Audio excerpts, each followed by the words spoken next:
Welcome to Best Ball Whenever PGA edition. I'm your host, Neil Orphy. You can find me on Twitter at PlayerQDFS. And if you're not familiar with my guest today, that means you probably missed an NFL playoff best ball stream earlier this year. Ricky, this is the second time on the channel, but he is a DFS pro, long time DFS OG who no longer can play DFS because he lives in Ontario, which has banned DraftKings FanDuel. So he only plays minimal DFS these days. However, he is a shark.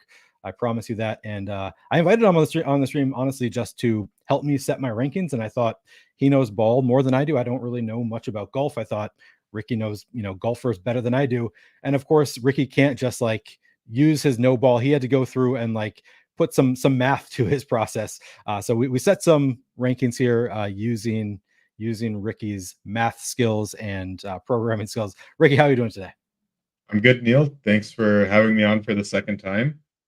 I'm Thanks for excited to coming do on. so. Yeah, of course. I'm excited to do some more best ball drafts, and hopefully we have some more luck than we did with our NFL playoff teams. Yeah, it did not go well that time, but I think we drafted some good teams. Not all of them. We did draft one team that did not have an AFC representative because we just our wires got crossed. But so we just screwed one team up. But mostly, I think we drafted some pretty good teams that just did not work out. And of course, I also know Ricky. So Ricky and I were online friends. We didn't know each other that well until he and I were both Hishboo's guests to the Fantasy Football World Championship in December is when we really became friends. So happy to. Honestly, I'm not really getting anything out of this stream. I'm not trying to sell anything. All I'm getting out of it is getting to hang out with Ricky, just like the rest of you. I get to hang out with Ricky. I get to get some good advice on setting some PGA best ball rankings because the Albatross, Ricky, today is still 57% full. Like last I looked, I was a little bit worried when I posted yesterday that like it might fill quickly. Like maybe it's going to start, especially because Underdog just did this like $1 million airdrops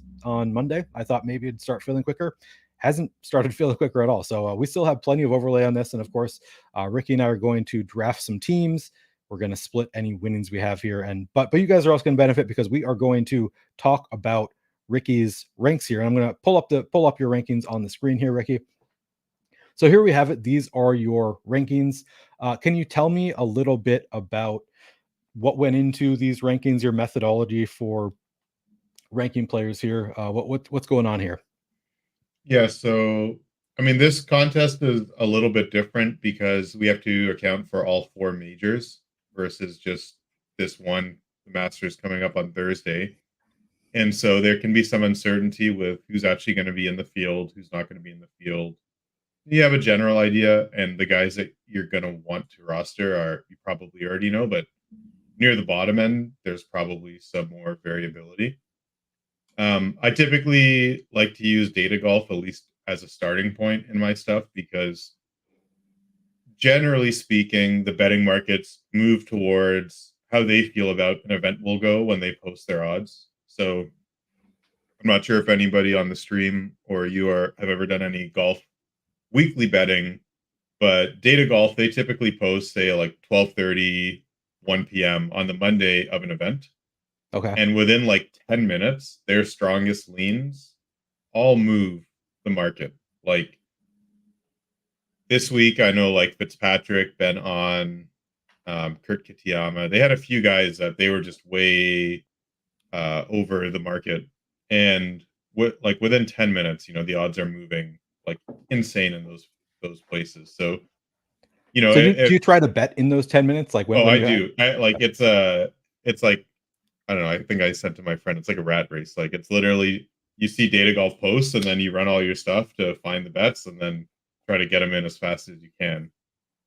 It's honestly it's pretty good, and they post for every tour. Like they post for um, Live, they post for the DP World Tour, and you get some juicy stuff like outrights. Like a lot of them are long shots, and you're not betting too much on them because you're going to go broke if you don't manage your bankroll properly on this kind of stuff.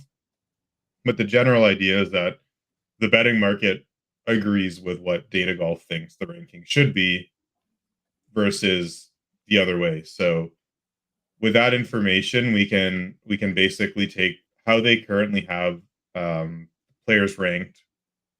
That's the DG rank. That's their overall ranking. It's like similar to the OWGR, except it's actually meaningful, unlike the oh, is it OWGR. better than I didn't realize that OWGR is not meaningful. I used that as a reference point when I was doing a pick six the other week. There was a golfer that I didn't have like any kind of projection for. It was like it was added late. I forget who it was, but I used his OWGR to figure out like what his odds were of making the cut. But you think it's a meaningless stat basically? I I would say like so one of the big things is like all these live guys make the OWGR complicated because they don't get any points. So if you look Okay. at a guy like Joaquim Neiman, right? Yep. He's ranked seventh when Data Golf runs their stuff. They compare all the players to each other. They have him as the seventh best golfer in the world. Then you look at his OWGR and it's not even close. Huh. That's just because he's not getting points. And I think the point system, the way they assign those points, is maybe not the most reflective of a person's skill. And so, a lot of people have their gripes with OWGR, but it is important for what we need to do because one of the qualification metrics that at least we can kind of estimate for who will get into fields down the road if they haven't already qualified is their OWGR ranking. Okay. So, like, do we have Patrick Reed on this list? We should have Patrick Reed somewhere. Let me see. Okay, so Reed is like a really good example to talk about because if you take a look, it's like he has a pretty decent data golf, like not the best, but he'd still be in play. Like if you got him at the end of a draft because he's got data golf has him, decently ranked. If you look at his betting odds, the ranks of all those are actually like quite good. Yeah. But you look at his OWGR and it's 112, and he's only qualified for the Masters. So if you take Patrick Reed, you're going to get points this week from him. But the three other majors that we need to account for, it's really unclear how he's going to be able to qualify for those events. Like he's going to have to try to get world golf ranking points in other tours that aren't the PGA Tour, and that not including live. So if he plays in a live event, they don't get any points. Like live, that's why these guys OWGR has plummeted so much because they haven't been getting any points towards it. Live doesn't count. So he essentially has to go on other tours and try to qualify through these, like, I don't want to call them like backdoor ways, but like alternative ways to qualify for these other majors.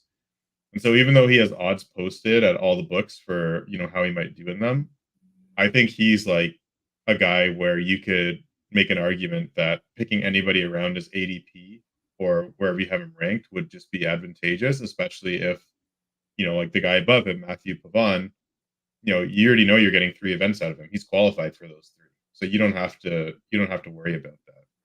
Right. So go ahead. I just want to ask you about the sheet. So it looks like, okay, so ADP rank and ADP rank difference is the difference between ADP rank and the data golf rank. Is that correct? That's correct. Yeah. Yeah. And where is your rankings? Is that this column U? Yeah. I just kind of fudged a number together where the higher the number, the Oh, I better the see. ranking is. Uh, it's not ranked, like I didn't actually rank them like 1 to whatever. It's just like a kind of a power ranking, like a number. It's essentially just a combination of the data golf rank and the Vegas rank with a little bit more weight towards the data golf rank. So it should kind of keep us in line, but not get too out of whack. And then just Where do we have your actual rankings? so it's in column U.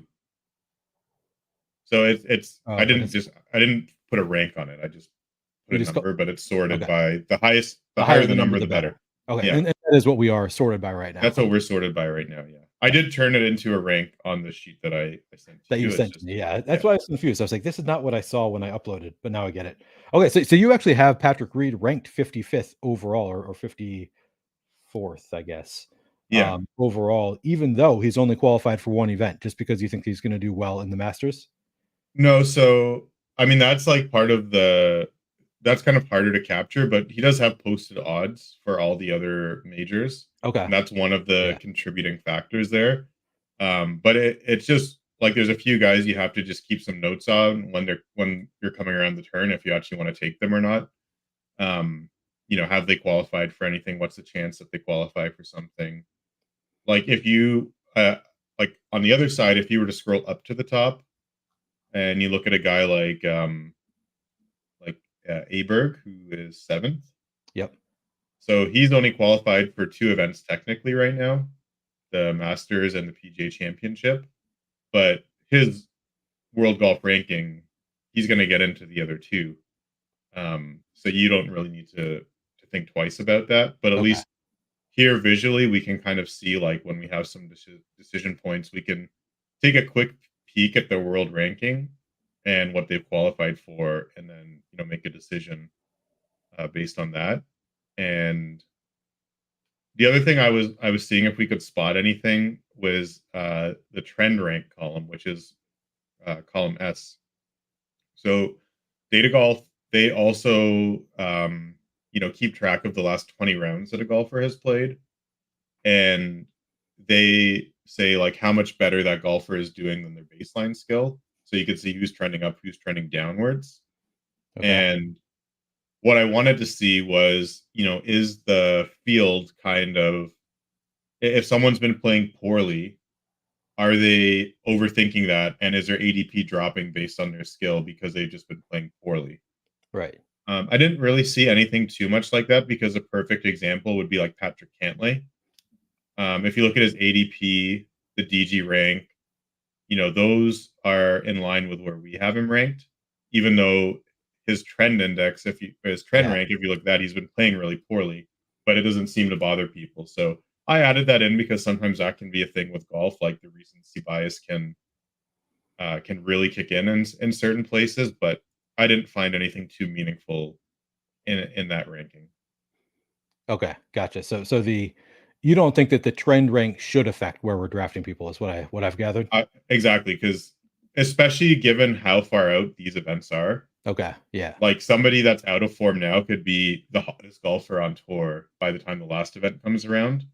But the hope would be like you see a guy like Cantlay, he's not playing well now. People are nearsighted and they're thinking that okay, Cantlay's playing bad, we're not going to take him. And you get this, and you get Cantlay in like the second or third round just because he's playing poorly. Now that was the intention behind adding it, um, but it didn't seem that the field was making those assumptions. So that's unfortunate because I thought that might be an angle, but um, it is what it is. Okay. And let's talk about where like some of the biggest outliers. So just going down the list. I mean, you've got uh, Xander and Rom flipped. I mean, I would assume you still like typically will take Rom earlier just because if you're doing a lot of drafts, you'd probably take Rom ahead of Shoffley anyway. If you're only doing one draft, would you just take Shoffley here because you have him ranked higher? Yeah, I would say if I did one draft, I would try to stick to like making like my best team, like Yeah. quote unquote. Um, but like the difference between these guys is like really like nothing. So it Yeah. just like whoever falls to you. Um, Obviously, if I'm doing multiple teams, then I'm gonna try to spread out over these top guys as much as I can, because all these guys have win equity in every single event that they play, and I don't really want to like flag plant with anybody. Yeah.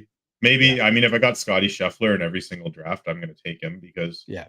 his odds are just like he's like by far and away the clear best. Like no one's close to him right now. Yeah. One Um, every single column here. yeah, and the reason I put it in ranks is because if you actually look at the odds, like Scheffler's just in his own world and everybody else is bunched up so tightly. So I think the ranks made it look a little bit nicer. Um, but between the top guys, they're going to be in every event. They're going to have a good chance to do well in every event. And if you are doing multi entries, you don't really want to like just go all in on Schauffele because I mean, this when you have your own ranks in best ball and they deviate pretty far from ADP, oftentimes you just get a crazy. You can get that guy in every single draft almost, Right. like in Yeah. like in certain And situations. example And here would probably be Neiman. Like you could get Neiman in basically every. I mean, I guess if you have the first pick and you might not get him at the second turn every time, but really, I mean, the second turn would be like that. That's 12, 13. There's only six, yeah, people in each draft, so you would probably get Neiman in basically every draft if you wanted him. right, But you probably don't. If you're doing 150, like you don't really want to take that big of a stand on anybody. right. And like Neiman is also interesting because you see he's only qualified for 3 events so far. So the Masters he qualified by a special invite. The other 2 events, I'm not sure how he's qualified for them, but he's obviously already in them. The final event, though, He's got to get his world golf ranking up or qualify or get a special invite. So that uncertainty, because he's the only one that is going to be in 3 events around this for sure in this rank, is maybe why his ADP dipped a little bit. So it kind of makes sense to me. Like if he was for sure in all four, I feel like his rank would be higher up right Yeah. Benny says, I'm going to spin a wheel with my pool of golfers to make my lineups. The six spin will only be golfers I have enough salary left for. So I think you're talking about DFS, and I want to be clear that we're going to be drafting some best ball here. So this is what we're working on, is not DFS lineups, but Underdog best ball is just for the 4 Masters event. So you won't actually know how things go until July. But yeah, we're actually gonna jump into some drafts in a minute here. I just want to go through the methodology behind the rankings a little bit before we get there. But it's an interesting concept with the Masters. Basically, you have each Masters event. So there's 4 of them. Each Masters event is 1 round, and you have to beat a pool of players. No worries, Benny. I'm just making sure you know what we're talking about here. But like each Masters event is 1 round, and you have to advance through each round to get to the finals. So it's kind of a cool format here that we're going to be working through. Um, all right, just finishing up some thoughts. Let's talk about ADP outliers in your sheet. So I noted Neiman already is ranked pretty well for you, ahead of the field. Wyndham Clark, you have a little bit below the field. Anybody that stood out to you? There was who I was it? mean, Oh, Brooks is Brooks gonna Koepka. be Yeah, Brooks yeah, Koepka is the one Brooks that is we need gonna to be talk the about. big one. Yeah, and why is he ranked so poorly for you? So Brooks and Cam Smith are both um live guys. Dustin Johnson too. These guys, I mean, they're kind of difficult to judge on a skill level because week to week they're playing much weaker fields. If they do poorly against that weaker field, then the assumption that data golf is drawing is that, okay, they did crappy against a weak field. How can you expect them to do better against a better field? Right. So, which is fair, but I think the thing with live that's hard to quantify is the motivation. Like Okay, these guys went, like everybody knows they went for the money. Like they just show up, they play crappy. Especially a guy like Brooks, like he has that, the narrative surrounding him, and maybe it's true, maybe it's not, where in majors he just is a different golfer and he right. turns into Tiger Woods when the majors come around. So it's really, I mean, if you look at it purely from a data standpoint, you would be like, I would never take him at this ADP. It's a terrible bet. Let everybody else take him. But then the ball nowhere and you kicks in. You're like, no, it's Brooks at the Masters. He's going to turn it up a notch, and he should be the favorite, or he should be like top 3 or something like that. I think I saw somebody posted on Twitter, and I did not understand the meme, but I forget who posted, so I can't attribute it to them. But somebody posted the bell graph chart of the, like, dumb guy play Brooks at the majors, and then they had the yelly guy in the middle saying you can't play Brooks, and that's apparently us, I guess. But then they had the smart guy on the right saying play Brooks in the majors. Exactly. Yeah, So, I mean, like I would say in general, you can't assume like the field is like completely terrible, and so we probably have some of these guys ranked like a little bit too low. Just that's always been a problem for me with data golf when the live guys get mixed in, is like it's just too hard to like they just get knocked down like way too hard. I did like to see this year, like Bryson is like kind of reasonable and in line with ADP. Neiman, we actually had higher than ADP, so like that's good at least. sure. Um, but like I know, for example, I think it was Brooks in his last round on live shot like 7 over par or something like that, and he probably just didn't care, and it was Masters week, but that still goes into the numbers, and then you get this kind of bias towards him being bad when maybe he's not. So And then you also showed you have a column showing what has each golfer qualified for already here, which I think is going to be more useful as we get to the later picks. Like early on, most of the golfers I think we're assuming are going to qualify for every event, or most. But then later on, maybe we'll have to make some decisions like, maybe if we've drafted, I guess we can use these examples, Tom Hoagie, then we would want to take Benny on as like get both of them. They've qualified for different events, kind of thing. Would you think? And we'll see if I don't know like to what extent we need to be. I guess they are still ranked in like 42, 43, so they would be 60 golfers are drafted per event. But maybe at some point we need to be considering like the qualifications of the golfers we've already drafted. Do you think that that's something that we're going to end up having to consider, or do you think we're not going to have to worry that much about like golfers that have not qualified for multiple events? Like my thought is that we should try to take golfers that we are confident are going to play in the most events. Yep. Um, versus like, okay, we have a golfer from this event and one from the other event, because the variance within a single event is so high that just Right. getting more rounds, like if you think about it, we're just trying to get as many rounds of golf as possible in our teams that we can. And so not gambling on will they qualify for an event or not would be a risk that I think wouldn't be as worth it. Okay. If you have two guys that are like, one guy's for sure in like four and one guy's like in two and maybe in the other two, like I would probably lean to just taking the four as much as I could. Um, I would assume there's also correlation. Maybe I'm totally wrong about how golf works, but I assume there's correlation between like the golfers that have qualified for all of the events typically going to be the better golfers anyway. Is oh that true? yeah, exactly. So all the guys that have already qualified, they've won stuff recently in the past. I mean, there's like a few exceptions if you actually look at how to qualify for these events. There's some like crazy outliers. That's why in the Masters you get guys that won it like 20 years. You get a lifetime pass to the Masters if Oh, you ever okay. win it.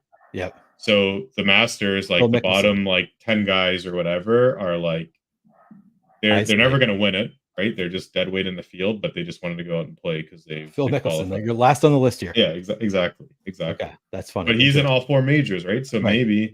maybe that's a guy you take over somebody that's ranked higher because hey, you get 4 rounds of fill. Yeah. Hopefully he's not scoring for you. Could be Although he good. He he could go just won a couple negative. years ago, right? I mean, Yeah, yeah. so it's like, yeah, exactly. All right. Anything else that we should say about this spreadsheet before we move on to look at the contest first? We'll take a brief look at like the structure of the contest, and then we'll jump in a couple drafts and see put this to use and have this discussion more as we're drafting. Anything else specifically that you want to call out from the spreadsheet first? We can No, always come back to it I too. think we did a good job covering it. So All right. All right, so the contest that we are playing here is the Albatross, and as you can see here, it is the four majors, starting with the Masters on Thursday. This has been open for a while, and I honestly I never thought that I would get into PGA best ball as much as I love best ball, and I am sort of getting more and more into golf. I'm like I'm just not I don't know ball, I don't know the golfers all that well, so I was not really planning on getting into this until I saw it. This is still it's up to 57% full. This closes in what 35 hours or so is when this contest closes. So we're looking at some very likely overlay in this contest, and I'm a sucker for overlay. So we're going to do some drafts here. As you can see, just under 32,000 entrants currently. 55,800 would be full. So I think it's probably going to overlay. It's going to at least be reduced rake. You can see the prize structure here. You got 50,000 to first, 25,000 to second, 12,500 to third, 8,300 to fourth, and so on. Ricky and I, of course, are going to split any winnings in the drafts that we do here together. I think I'll have to give you a cut if I do any drafts without you as well. I'll have to give you a cut no, of those. you don't have to do Um, that. That I mean, even just offering what we do together is more than generous. So I mean, you so put in the work. You put more work into this than me already, so I appreciate that. Um, You can see here you get points, and we talked about this a little bit, Ricky, in your rankings. So you didn't factor in the actual scoring, like you just factored in odds of winning in your or odds of making cut, whatever the odds are that you factored in, but you're not factoring in like actual like likelihood of how many birdies a golfer's going to hit or how many holes in one, because you're just assuming like that is what goes into having a doing well in the contest is how many birdies you get, how many eagles you get, right? yeah, like generally speaking, and it's not the gospel, but in general, the higher you finish up on the leaderboard, the better you're going to score compared to the field. So it would be I think overkill and actually like quite difficult to model it for the actual scoring at this Right. point. So I think the approach is fine. Yeah. And I think in this format, we draft 10 golfers and we automatically get our best six, right? Yep. Exactly. From the squad and four. Yeah. So that's, yeah, I mean, I'm not sure if you've done much DFS or done much golf before, but in a single round of golf, the amount of variance for how much scoring there is crazy. Yeah, I've gotten into I've actually on Underdog, I've gotten a lot more into the, like, daily showdown stuff on Underdog and have definitely found that to be case. Like, it is the variance is huge, so, yeah, I know that much. And as you can see here, for those who have not already looked at the rules, it is the four majors. Round one is the people you draft with. So we're going to enter some drafts with five other people. So there'll be six people total in our drafts. At the end of round one, the top two of those six, so the top third in just the Masters scoring, are going to move on to round two. Round two then is going to be 10 people, 10-person groups. That's where it gets harder. So it's easier to, a third of the teams move on after round one. After round two, it's 10 people and only one moves on to round three. Same thing in round three will be 6-person group. So then it's 1-6. So looks like second round is, a lot harder than round two. Gets a little bit easier in round three than it is in round two, because you just have to be top of the 6 people in your group. And then finally the finals is going to be 310 people, and that's where you can win. The most money obviously is in the Open Championship, and the prize pool, which we already looked at. This is what it's going to look like. So you get to the finals, you're guaranteed at least $400. I believe this is basically saying if you move on from the Masters, you get $8 back. So not quite your buy-in, but you get close to your buy-in back if you just move on from the Masters, is what I would assume this number is. And then you get more as you advance, you get more money. And then finally, as I said, at least $400 if you make it to the finals. Obviously, you're shooting for 50,000 up top. I think that's good enough as far as the rules explanation. You want to jump in some drafts here? Yeah, I just like I can't play an underdog. So Yeah. I was just curious, what did they do? Did they do Masters specific contests too? And like what was the Yep. sizing of those? Just out of curiosity. Yeah, so that was the issue. So part of the reason that we were late here is I was setting my rankings and I got through 40 golfers and then realized I was setting rankings for the weekly contest and not the Albatross. So I don't know if they do it for the full week or if they just do showdown every day, which that's what I've gotten into. Yeah, Okay. so this one, the Okay. three Okay. putt Thursday, it's $5 entry, 5,000 to first, 11,256 entrants. And that's only 8% full right now, so plenty to go there as well. Yeah, it looks like they're being ambitious with these, but yeah, I don't think they do any for like just for the entire 4-day event. I think it's all just showdown for golf. Gotcha. All right, we can do some of those too if you want, but No, no, we're I going was over our just price. curious if they had like a massive Masters contest and that would like Entering one, people two, were three. occupied in that and it would like increase the likelihood of overlaying this or something. You know what I mean? Like Yeah. if they had like $1 million Masters draft or something like that. That was a funny thing today is I thought they would keep this as like you got kind of like the main spot. You open the app and that's the first contest you see. This had been all day until the baseball. Today has been mostly baseball and basketball has been in that prime spot. And you can see here, it's taking a minute to fill. Like you enter some like NFL drafts and it'll like spot fill like Instant. Yeah. immediately. This is like taking a minute to fill, which I think is promising as far as overlay goes. Reminds me of drafters. Yeah, Do you have a do you have not wrong, Ryan. a beverage of choice? Yes, I do. I have not even taken a sip yet. I I'm drinking my wife's bourbon, Oh, you which has turned into my bourbon. So we keep our separate bourbons, and I bought one for her recently. We keep our separate bourbons because I drink so much more than she does. So I go through 4 bottles to her one, probably. She just doesn't drink that often. Um, and I, of course, finished my bottle. And now I'm drinking. This is Maker's 46, the French oaked bourbon. So it's kind of fancy bourbon, nice. but it's not her favorite. So I was like, all right, I'll drink Awesome. this, and I'm going to go get her a new bottle tomorrow. So yeah, this is fancy Maker's Mark. What are you drinking? So I found this so this is like a random IPA pack that I found.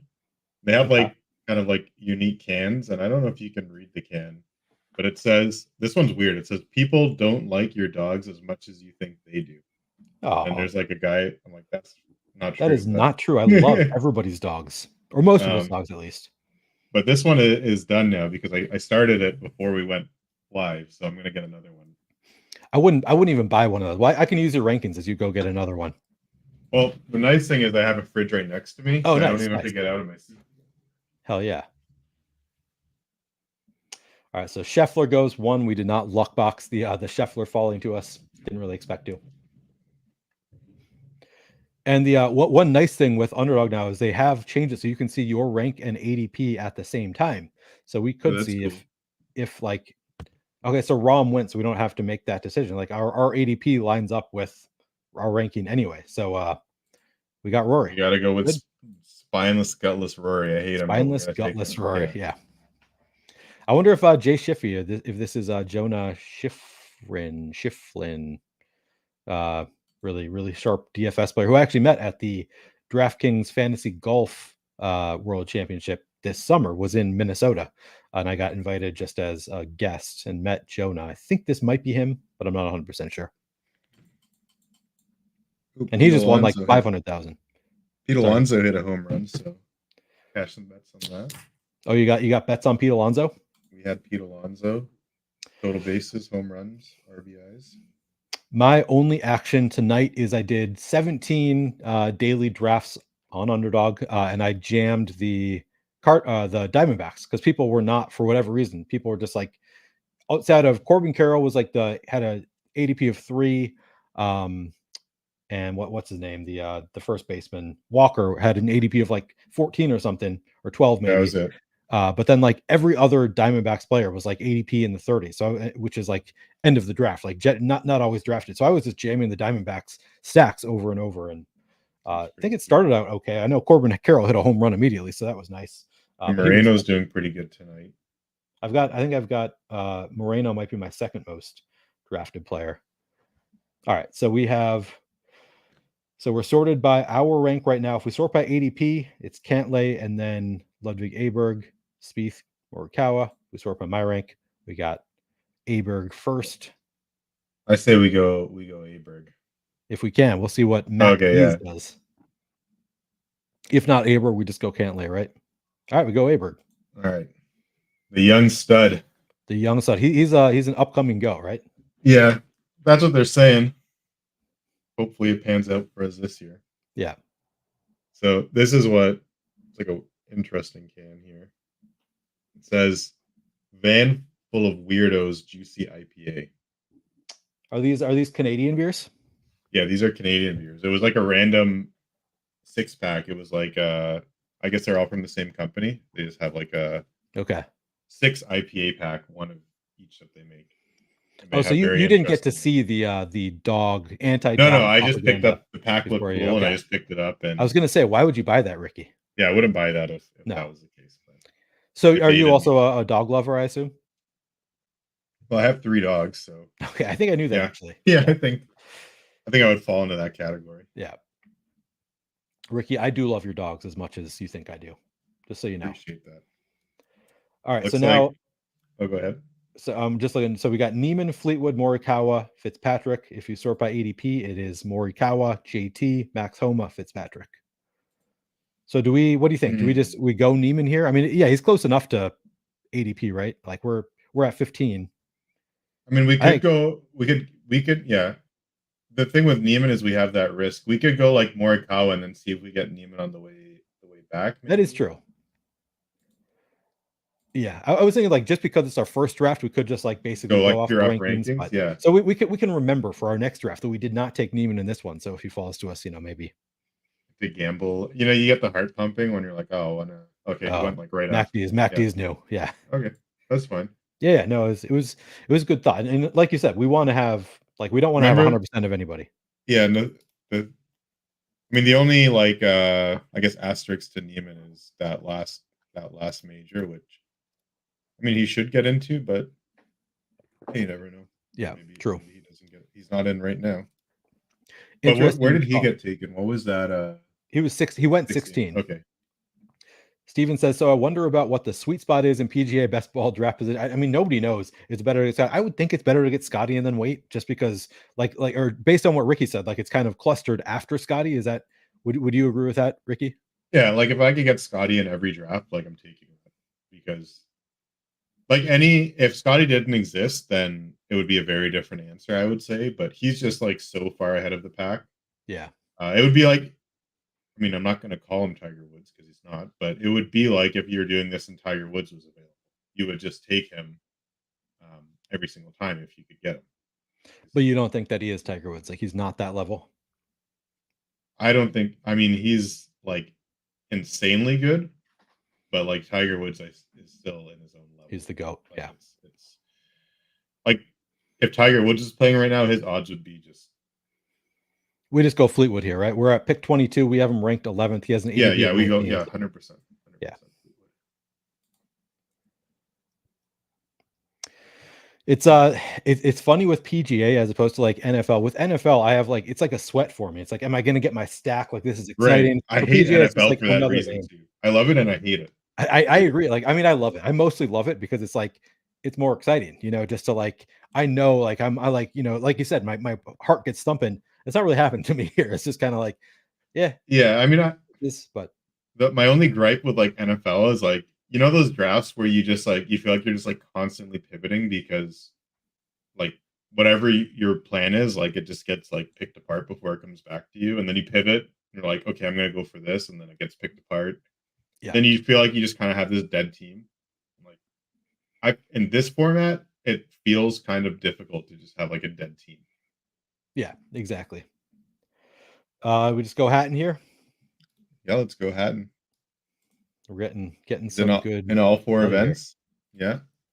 Yeah. I mean, he's all four events. He fell to us past ADP, and we had him ranked like 15. So I like that value.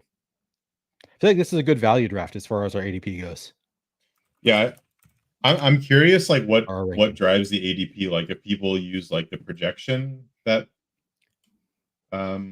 I don't think people do anything. I don't think people put thought into it. Is like it's just like name recognition? You think? I think it is largely name recognition. I'm joking when I say I don't think. I think that there are different levels to it. I think there are people who do put a lot of thought into it, who do rankings, etc., etc.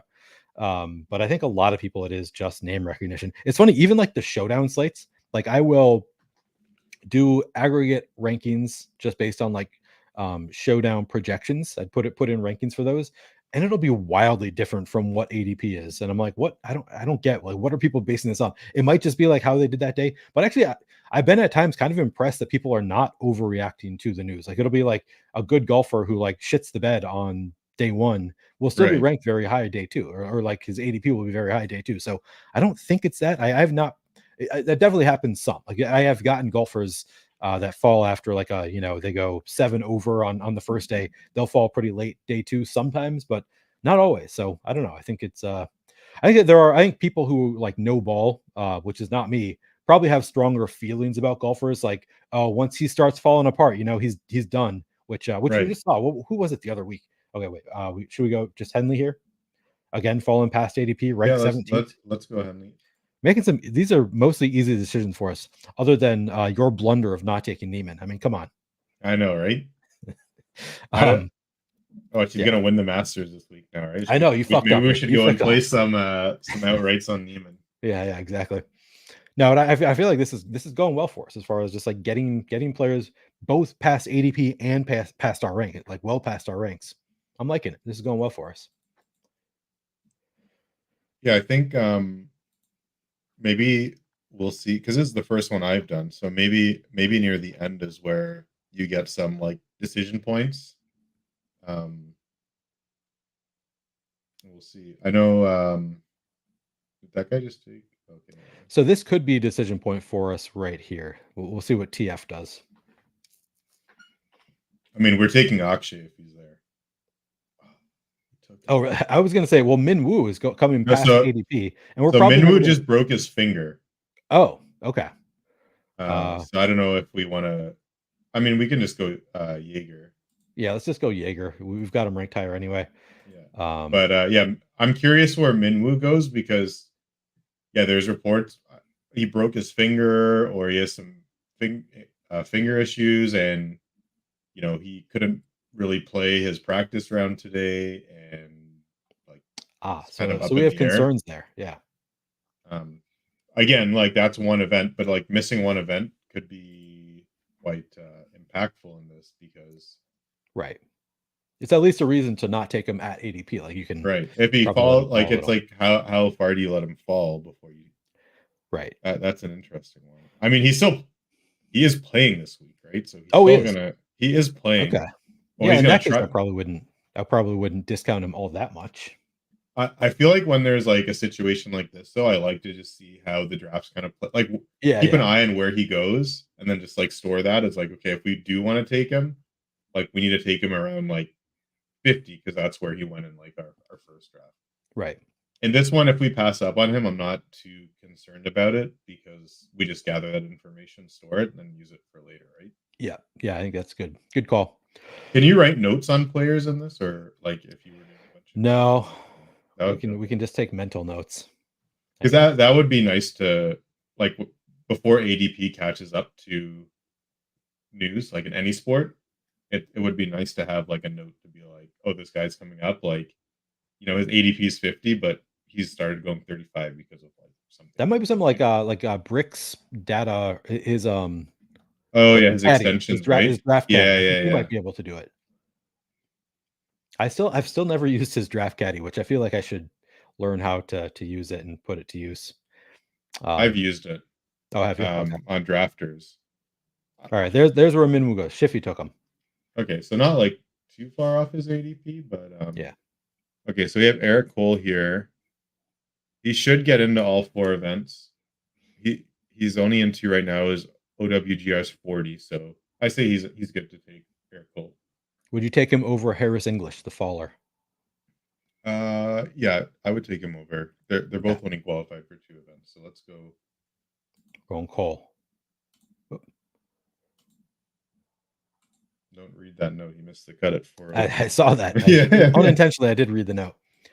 By the way, Steven, I appreciate you. Says hit the like button and it protects you from double bogus. Yeah, please do hit the like button and subscribe to the channel if you haven't already done so.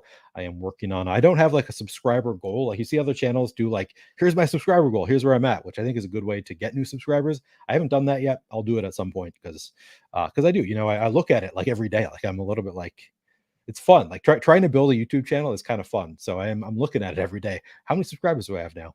And it makes me really sad when I lose a subscriber. Like that just breaks my heart. It's happened a couple times. I've lost a subscriber, probably due to inactivity. So if you're enjoying the content, please do subscribe to the channel, like the video. Appreciate you. Appreciate you, Steven. By the way, Steven, I think I saw on a Spag stream that you were maybe having some health issues recently. Is that resolved? You doing okay? All right. Do we Oh, we want to go take with? Ben on here for sure. All right. I have outrights on him to win this week and Let's go. a bunch of bets. So All right. I like it. Louis is a little bit sketchy if he's up. I was gonna say like I assumed one of those guys was gonna take Benny on. It didn't, so that's great. But Louis, I'm not sold on where we have him in our ranks. Like, I think we should drop him a little bit. So we'll probably skip over him. I think there's guys that I prefer like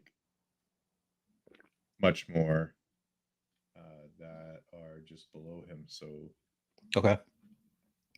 So one guy that I've taken, so I've done a handful of these drafts, and Bezudenhout is a guy that I draft him just because like I feel like he is a guy that I've taken as like you know a more on his 36 and a half holes played. Like I bet on him in pick six essentially to make the cut, which tells me like he's got to be pretty good if I'm making the bet yeah, on him. he's a good golfer. You end up roster him a lot like week to week. I would say he's got the ability to go low. Yeah. He's not in the Masters. Oh shit. Okay. I don't believe he's in the Masters. No, he's not in the Masters. He has a decent chance to qualify for the subsequent events because of his world rank right now is 56. Okay. So he should get into the later events. That's good to know. That's why I have you on because you know this stuff. I'm just randomly clicking buttons. But I mean that guy just took him, right? So Yeah. Let's see. Who do we have around here? We have Shank, Glover. So, like, I mean, Glover's in a pretty good spot. He's in all 4 events, like, for sure. Okay. I Should we think just do Nick. it?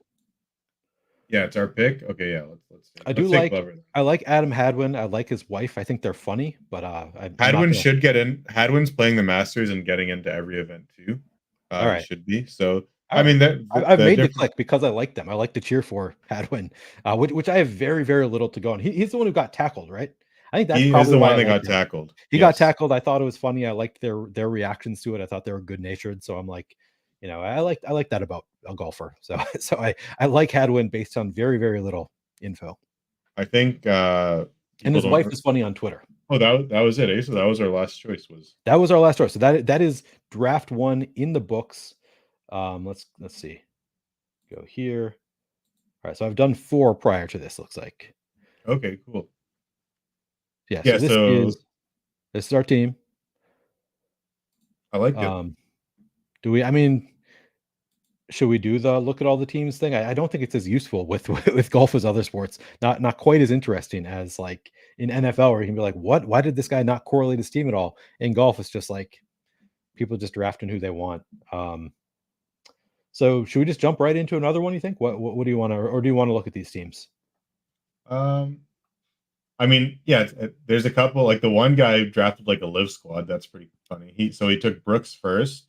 Okay, MacD's. Then he took Neiman, right? And then if you go further down, I think he took keep going a little more. He took Reed, and then he took Phil. So he's got like the live squad going there. What percentage of the golfers in the field are live golfers? Do you think? Like, do you have any This idea? this week or like in the Like in total? general, like of the 60 golfers that we just drafted here, how many of them do you think were live golfers? Oh, I think probably like 7 or 8, I think. Oh, that's it. Okay. See, in my mind, it's like the live golfers is like nearly half the field, so that's not as funny if they are half the field. No, But it's yeah, like let me just see if so he's just betting on live. He's doing the live correlation. Okay. he's doing the live correlation for sure. I could be underestimating that a little bit, but it can't. I But it's don't think not a it's more high. than. Yeah, it's not a high Okay. number. All right, let's do another. All right, let's do it. Still at okay, just over 32,000, just over 57% full now.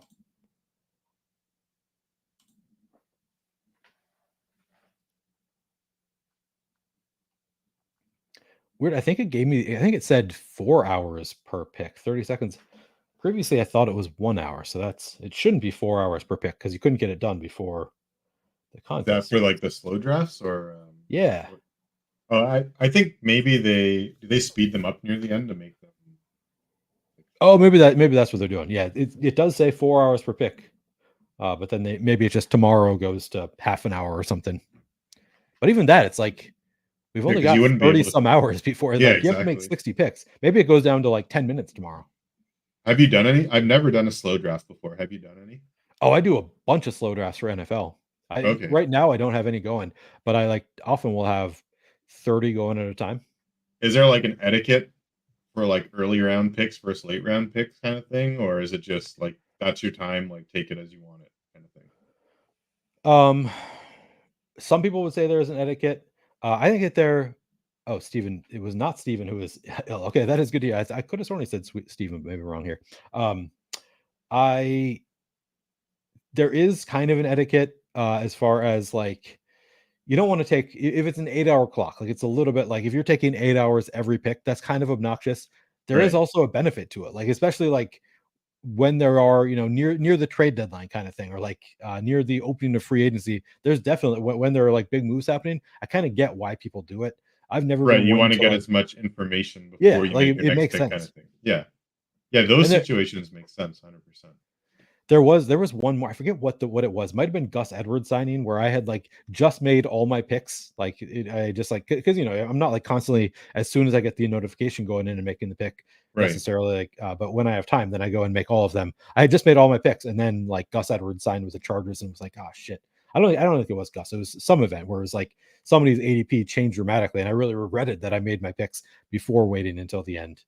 So I get why people do it. Like, this is a game where you're trying to get every edge you can, but there's some etiquette to it, I would say. And does the clock tick overnight, or does it pause like between certain It hours? pauses overnight. I think it pauses for like 8 hours overnight, maybe 10 hours. Okay. To account for Yeah, because like imagine zones. if your timer expired at like 3 a.m. or something. All right, Hovland, we got to go back to back. Did we take Cantlay in our last one? I'm trying to remember. I don't think we did. Okay. Let's just I don't think so either. Let's go these two then. All right. Feel good about that. Yeah, the brick tool is really good for having your exposure on the screen, right? Like that was the biggest help for me. So I didn't have to like keep track some other way of who I've taken a lot. Because with your own rankings, like we were saying, you can get into that where you end up drafting somebody so much and you don't even really realize it. Especially like near the end of the draft, I find, like in NFL, where you have a guy ranked. I've got like 40% Kenneth Gainwell right now. You're like, you don't want that. Like by the end of all your drafts, you don't want that, right? But at the end, you're like, oh, I can't believe I'm getting this guy every single draft. Right. Well, yeah, it's Kenneth Gainwell, so maybe spread it out a little bit, or whoever. Like I look back Andre at my Yoshimus, yeah. Like I think the rankings that I used for NFL, I had like maybe like Hunter Renfrow and like a few other guys like ranked like higher than everybody else, and I was just getting them at the end of every draft. And then like as the season went on, and I looked at it, I'm like, that was so stupid. Like why did I just keep taking I did the same thing. I had a million shares of Hunter Renfrow 2 years ago or whatever it was when he looked really good. Yeah. And then you're just like, it's Hunter Renfrow. Like why did I do that?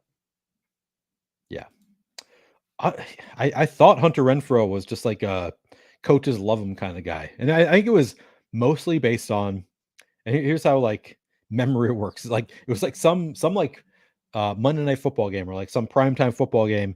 He just like did a few like awesome gritty things in a row, like got, an awesome tackle after an interception or something. And then like, Right. and it was just like, I had it in my head, like, this is a guy that coaches love because I, watched this game where he just did a few really gritty, cool things in a row. And apparently that was, not as impactful as I thought it was. Maybe he's not quite the guy that I thought he was. Also just thought he was pretty good, like just like a PPR kind of guy. Yeah, like that's the thing, right? Like he seemed like he was pretty good. Oh my god, did Trout hit a home run again? Did he really? Am I late to this? Trout is insane. Oh, he actually did hit a home run again earlier. That's crazy. After the turn, I want to throw the hypothetical at you that I've been discussing today. Or I responded to a hypothetical today, and people have been responding to my response all day, like disagreeing or agreeing, whatever. So I want to hear your thought after. This is a Twitter hypothetical, and unfortunately, I can't pull it up because my Twitter is not loading right now on my computer. It's only loading on my phone. So I'm going to pull it up on my phone and get your thoughts. All right. That's super strange that that's not loading on your. Super annoying. I thought it might be related to I had to refresh my computer earlier. And then I was like, well, maybe I had to re-sign into my Google account and all that stuff, but I did, and now it's still not working for some reason. So not sure what's going on there. Irish Tiger 0-0. Yeah, we don't have any of this. Okay, Let's go. Oh, we got Neiman at ADP. Okay, cool. I like that. I think so. So do we took Hatton last time, right? We did. We could take Homa past ADP here. Yeah, let's do Homa then. Yeah, Homa, I like that. Diversification. All right, so here is the hypothetical. This is Jake and Ball at Jake and Ball posted this on Twitter. An average man gets stuck in a time loop, and the only way to escape is to beat LeBron James at basketball in a one-on-one game to 11 points. Ones and twos make it take it. How long until he gets out? And then he adds, the average man has never played basketball before. Each time he loses, the loop resets, and LeBron will not remember any of the previous games, but the average man will. Cheating is utterly impossible. He will not age or die, not go insane, and will play as many times as needed to win. How many times does he need to play to win and escape the time loop?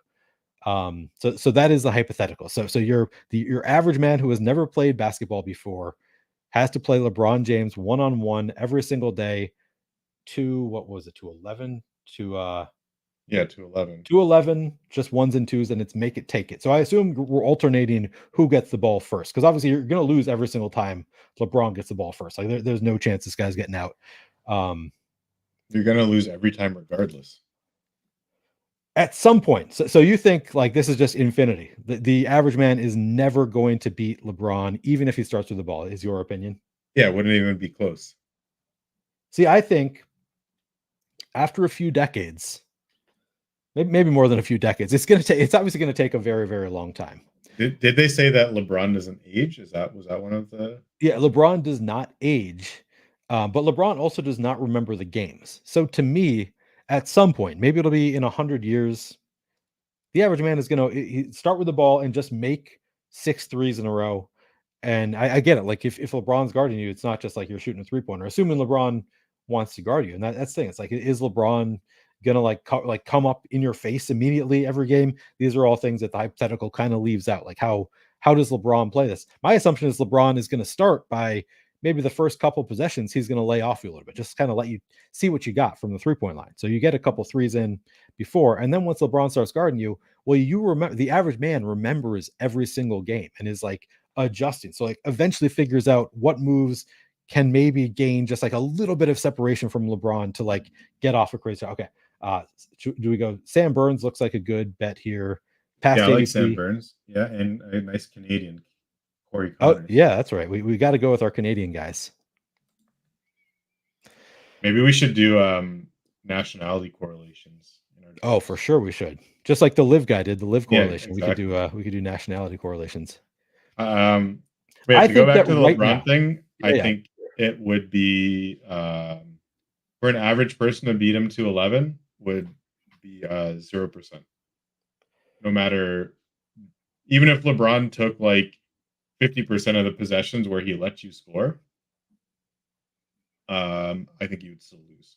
So to be clear, I agree with you that like the average person is never going to win against LeBron. Obviously, never going to win against LeBron. But we're talking about like every single day for decades. You get to learn. The average man is learning, playing the game, learning how LeBron is going to approach it, learning any little edge you can get, and I just just like don't think there is an edge by learning because genetically you would just be so, like, your skill and your genetics would just never allow you to beat him. okay, let me ask you this, and I'm sure you are a superior athlete, not your average man. If you get 20 possessions against LeBron James and you get a point anytime you can get the ball to hit the backboard, do you think you would get any points? To hit the You just have to hit the backboard, backboard. Yeah, all you have to do is hit the backboard. yeah, I think I could get a few points, but like I don't think he would. Actually, I don't even know if I would get many points. I would probably put like the over under like 1.5 or point Just hitting five the or back. something. Yeah, I think so too. Like it's going to be tough, but I think that most of us could get the ball to hit the backboard. And so like there's your start. I think some people are working from the assumption that we're not even going to be able to get the ball up in the air to hit the backboard. I think that you can get it to the trajectory towards the backboard, I towards think the rim enough times without having decades to work on your game and work have this scenario over and over again, and you're improving every single time. So I don't know. I feel like at some point, maybe millenniums down the line, the guy is going to get 6 3-pointers to hit in a row. I guess like if you could infinitely learn how to shoot and just somehow Are you doing hook you're shots? Maybe you're doing hook shots from the 3-point line. I'm just whatever saying. you learn, you just get like super efficient at it, and it was unguardable. Exactly. You're doing fadeaways, you're doing hook shots. You're learning what can I get off against like what shots is LeBron going to allow me to shoot. All right, Denny McCarthy, or let's see, we sort by ADP. It's Pastone. Oh, Akshay. Yeah, I like Akshay, and I We like took. Denny. Denny and Akshay actually just had a showdown against each other this That's weekend. right. That's right. I saw. Yeah. And So we took Jaeger in the last one, so I like taking Denny and Akshay yeah. here. Did you watch that, by the way? I didn't. I heard about it. Oh, it was so I didn't watch the beginning of the Sunday because I was like, oh, this tournament is done. You know, if a PGA golfer has a 5 or 6 stroke lead, I can't remember exactly what the number was, but it was something like that where it's like, you know, they're not gonna lose. Like it's just they're he's not gonna shoot poorly enough, and yeah, guys are gonna go low, but still, like the chance of that is like very, very, very slim. And then I think Akshay also started out with like a few birdies to start his round just to like increase his lead. Yeah. So I was like, you know, it's kind of like a boring Sunday because there's no like showdown or anything. And then Denny McCarthy goes absolutely insane on the back nine. And I think he had 5 or 6 birdies in a row and shot like insane back nine. You know, Akshay made some pars. I think maybe he mixed a bogey in. And before you know it, they were tied. And they go to a playoff. And in the playoff, you know, they're making this big deal over Akshay's shoulder. I think he dislocated it, high fiving I his heard about caddy. that. Yeah. And, you know, he wanted to get it taped up or something. And for some reason, they didn't tape it up before they started. He waited to hit his drive and then, like, took this, like, weird timeout. And, like, it's like, I don't want people to, like, watch me get taped up. So they found, like, a secluded place for him to get taped up. And this is after Denny McCarthy just hit his, like, a very simple shot into the water. Oh no. So, Poor Denny. and he had like imagine that like that's like golf in a nutshell. Like you literally just made like 6. He didn't. I don't think he birdied 18, but he made like 6 birdies in a row on the back nine. Played like an insane back nine. Replays a hole he's just played, and then chunks a wedge into the water. It's like that is just like that is so crazy. That is insane. But it ended up being like a great finish, an entertaining Sunday to something that was like completely what I wasn't even planning to watch it. And then like you're kind of like I always like follow it just to see like what is happening on the side. Like, Yeah. oh shit, like I need to tune into this because like Denny's one of those guys with the putter when he gets hot, he's just like you know, people don't like him because he runs good on strokes gained putting, but Sure. he's People being Jesse, I'm not naming any names. your fellow Canadian. Yeah. All right. I want to touch on a few things. First of all, most importantly, the Timberwolves are actually winning this game, and Ant got to 51. Thank you for pointing that out. I had not been. They were losing last I looked. Should we go Hoagie here, or what do you think? Okay, so we got to go Hoagie. Wait, we got to go Hadwin actually because we have Corey Connor, so we got to do the Canadian correlation. Oh, that's right. That's right. I forgot we're doing the Canadian correlation. And let me just look at Hoagie. Hoagie's top 6. So Hoagie's not playing this week. Okay. Let me. How much time do we have? Okay, we got a little bit of time here. You got 17 seconds. So I would rather go Pavon or Moronk here. Pavon probably being the preferred one, or Yeah, let's go Pavon. Or Griot. Griot is also a good pick. But let's go Pavon. Let's go. Well, we're doing the Canadian correlation, and then you know French. I feel like French Canadian. There's true, kind of a true, there's shoot off. Yeah. Yeah. So I like that. I like that. All right, good team. All right, so we had a few questions here. First of all, Clint, closing the loop on the LeBron conversation. Clint says we don't know enough variables. Is the guy athletic? How tall? Age? Etc. Well, he's the average man, so I'm assuming he is 5'10", 180, and mediocre athlete. But he also the hypothetical says that he has not played basketball before coming in. My assumption is he's getting better at basketball. He's playing every day against LeBron, and he does remember, whereas LeBron doesn't. So I think he's getting better each game is my assumption. Maybe I think that's maybe part of the stupidity of any kind of hypothetical is we're all assuming different things. I'm assuming the guy's getting better every single day. Some people are like, well, he's never played before. He's never going to, whatever. Yeah, Clint says Rick would say ChatGPT can answer the hypothetical. That might be true. Thank you for keeping me informed. I'm a loser till I win the Millie about Ant-Man. That is so awesome. I'm sad that I did not watch this game. And then Noah says, "Hey Neil, can you ask him who his highest owned players are? So unfortunately, these are the first drafts that Ricky has done. He didn't do any. He can't play Underdog in Ontario, right? Right, Ricky? Is that the reason you? Yeah, no Underdog. Only drafters. Haven't Yeah. done any.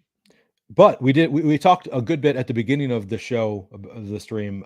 We talked about these are Ricky's rankings. So we talked about kind of the methodology that goes into it. And you can kind of see like where this is sorted by Ricky's rankings, and the rankings aren't listed 1, 2, 3, but it's just a higher number is better in terms of the ranking here, how we have the golfers ranked.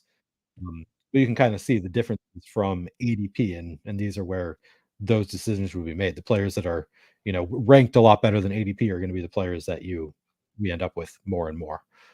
So yeah, can't answer the question really because okay, who are his favorite last round picks? He has lots of Glover, Grillo, and Phil. Um, so Phil is the bottom ranked player here. However, Ricky did say when we are talking about it, Phil has qualified for all 4 events. So there is maybe some merit to taking Phil, and that's where the rankings are. Maybe Yeah, maybe like the way we actually draft is going to differ from the rankings in some. right. Like I would say the rankings are more of a guideline than a gospel. Yep. And like due to a little bit of like time constraints and whatever, the ranking isn't perfect, but like kind of the nuances that we talk through when we're picking somebody, like, oh, we can see like I still have the spreadsheet up on my other screen, right? So when we're making picks, I can say like, oh, we're debating between, 2 players. Well, Phil's qualified for all 4. Do we want to gamble on somebody else? And you can Right. arrive at Phil. And yeah, it's more of just at the bottom tier for sure, spreading out over different guys because you can't just say like one guy is for sure better than another guy. Um, I just realized that I was talking about the sheet and I had opened it in the wrong window. I'd opened it in the window where I have StreamYard open. So I was talking about it as though you could see it and then realized I did not actually open it where you can see it. So apologies for that. But you can see here is Ricky's actual rankings. And as you can see, this is our ranking column where it's not actually listed by rank, but the higher the rank, so essentially 247.5, this being the highest rank, that would be number 1 for Scotty. So now you can see these are the rankings, and here is the ADP column. So you can see where some players, the ADP differs from Ricky's rankings, and that's where you're going to find differential. As far as the actual players that you just mentioned, I mean, it looks like Grillo, you have Ricky has him ranked 56, so he would be within the top 60 golfers. Looks like a fine pick. Glover as well, 58th within Ricky's top 60 rankings. But then you have to scroll all the way down to get to Phil.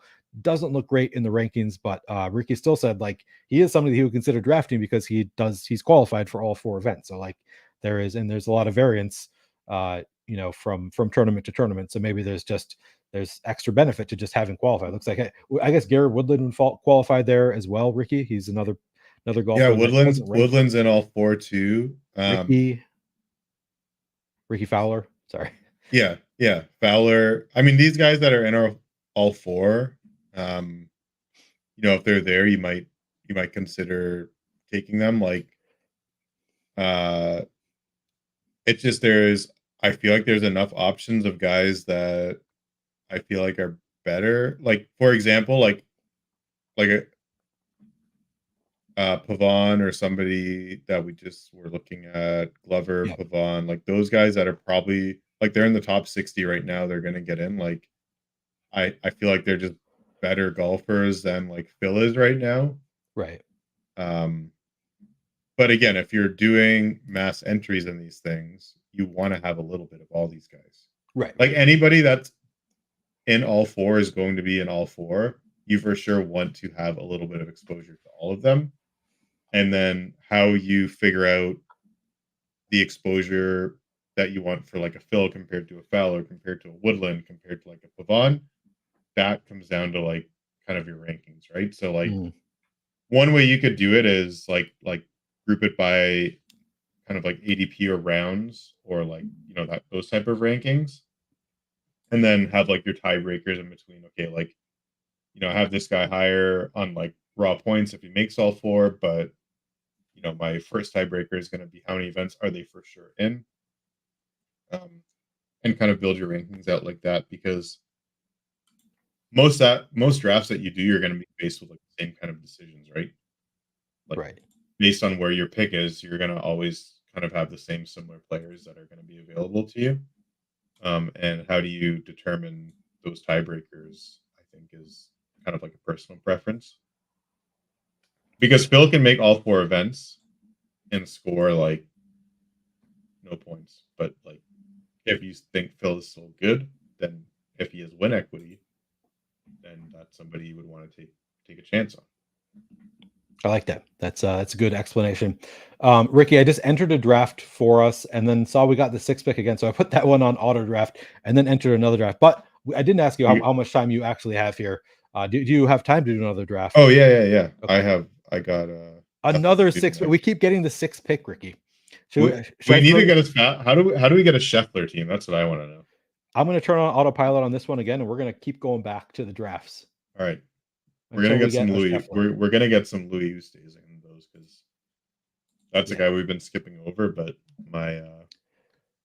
these are filling much quicker now. By the way, these like I think you touted the overlay too hard, and now people are just. I don't think I'm that influential. I don't think that me saying there's. I said there was overlay yesterday, and it did not move the needle at all. So this one we have the 4th pick. Should I just keep throwing on autopilot until we get the 1st pick? It's up to you. Like I'm down to do whatever, but it would be cool to get a Scotty team. But agreed.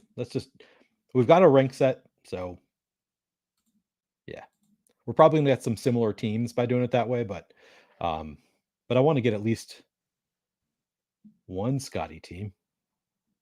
Like we've got a 1 in 6 chance. It shouldn't take that long. It shouldn't, but maybe it's rigged against you. It seems to be rigged against me. The influencers. See, exactly. That's my point. I'm not that influential. If I were influential, I'd get the 1-on-1 from occasionally. Exactly. I never get the 1-on-1 though. It's very sad. All right. Another 6th pick going on autopilot. I am concerned. I'm doing too many autopilots, and we're going to end up with like all of these teams. We're gonna get we're gonna get Louis in probably all of them, because we have him ranked a bit too high. Okay, that's fine. Or you don't like Louis? Oh, we're gonna get Louis, and we're also going to get was it Minwoo who broke his finger? Yeah. Yes. All right, that's a little bit of a concern, I guess. I'm going to stop doing all. We're going to draft this one, no matter what it is. Okay. Yeah, I was gonna say, like, I don't know if you should just be like punting these like that, but all right, we got the 3rd pick. Okay, 3rd is fine. So we'll get like a Schauffele, Rahm, or Hovland, probably. Maybe a Rory. We'll never. Maybe. Wait, everybody says like not to go overboard with like Masters picks for betting, because it's like that's like a very common thing to do. But I definitely went overboard this week and just slammed a bunch of stuff. And I did some like kind of like some fun matchups. So I've got like Pinnacle had like Tiger Woods versus Phil Mickelson, and they had Tiger as the favorite over Phil, or sorry, the dog versus Phil, a plus 105. And like as you can see, I don't really have Phil that high. I mean, Tiger's not going to play in other events, so that's why he's not really on our list. But right, I took Tiger over Phil this week, so it gives me a reason to cheer for Tiger. That's tournament long. Oh, that was a 1-on-1 bet? Is that yeah, so I have like a few 1-on-1. So I took Tiger over Phil this week. I took Aberg over Koepka. I took Bubba over Phil, the lefty versus lefty matchup. Nice. I got Schenk over Pavon, and Schenk over Pavon. Koepka. I thought you were a big Pavon guy. All right, so we get Rory. I mean, we've already drafted Rory once. Do we just go Rory again, or should we go Rahm? Let's go Rahm, because we already got Rory. Yeah, we've got Rory. Did we get a Schauffele yet, or no? We didn't. No, we don't have a Schauffele yet. Okay, I like Rahm though. So I want you to know that I did turn off autopilot, and I am drafting these teams now on my phone. I thought you were right that I shouldn't just punt these teams off, so I decided I'm going to turn off autopilot, and I'm going to mostly go according to your ranks anyway, but I'm going to try not to just get the same golfers in every single draft. Yeah, exactly. And if you have any questions, I mean, you can ask them. I mean, I'm probably mostly just going to look at the top few names according to ADP or sorry, according to your rankings, and these are going to be these are going to count as drafts that I did with you, even if I'm not asking you questions. Um, I'm just going to use the rankings and make sure I don't have the same golfers every single time. It's my only plan. Yeah, I think. I mean, that's just going to be a fine approach because we're not too far off with our rankings. But I'm sure, like, when you do a draft and you see a guy sitting there for the whole draft or around the same round every draft that you do, you're like, your ranking's probably a little bit off on that guy. Yeah. So Louis for sure is a guy like that. Noah wants to know any golfers other than Minwoo you don't like. So I don't think that Ricky doesn't like Minwoo. Oh wait, should we go Aberg here? You haven't ranked, right? Yeah, let's go Aber. Or I kind of want a Decky team. Let's get a Hideki team. All right, we're doing Decky. So it's just that Minwoo broke his finger, right? Is the only so it's more like we wanted to see if we could get him to fall. So it's not even that you don't want to draft Minwoo at all. It's just you don't have to take him at ADP because he is falling relative to your rank on. Like you have him ranked, and we have him ranked according to your rankings. So your rank on Minwoo is higher than where the field is taking him, and we just don't want to get him all the time. Is the concern? Not that we don't like him. Yeah, I don't think like these rankings reflected his injury yet. Sometimes like the golf market can be slow to update to news, and I didn't really pull it that like since the news came out. Should we go Neiman But here? okay, yeah, let's go Neiman for sure. Yeah, I like that. Like PGA Tour actually tweeted that he broke his right finger 10 days ago during a workout, and he still intends to play the Masters. So, the concern with Minwoo is obviously like, what are you going to get out of him from this tournament? He should qualify for the other three. I mean, he's qualified for 3 out of the 4, and I don't see how he wouldn't qualify for the PGA given his current ranking in the OWGR. It was just more information gathering, like how if we want to take him, like how far should we wait? Because he's always going to be, if he's available, he's probably going to be at the top of our rankings. Right. Because the field has already, the field also knows that he's broken his finger, right? So we saw him drop in that draft that we did.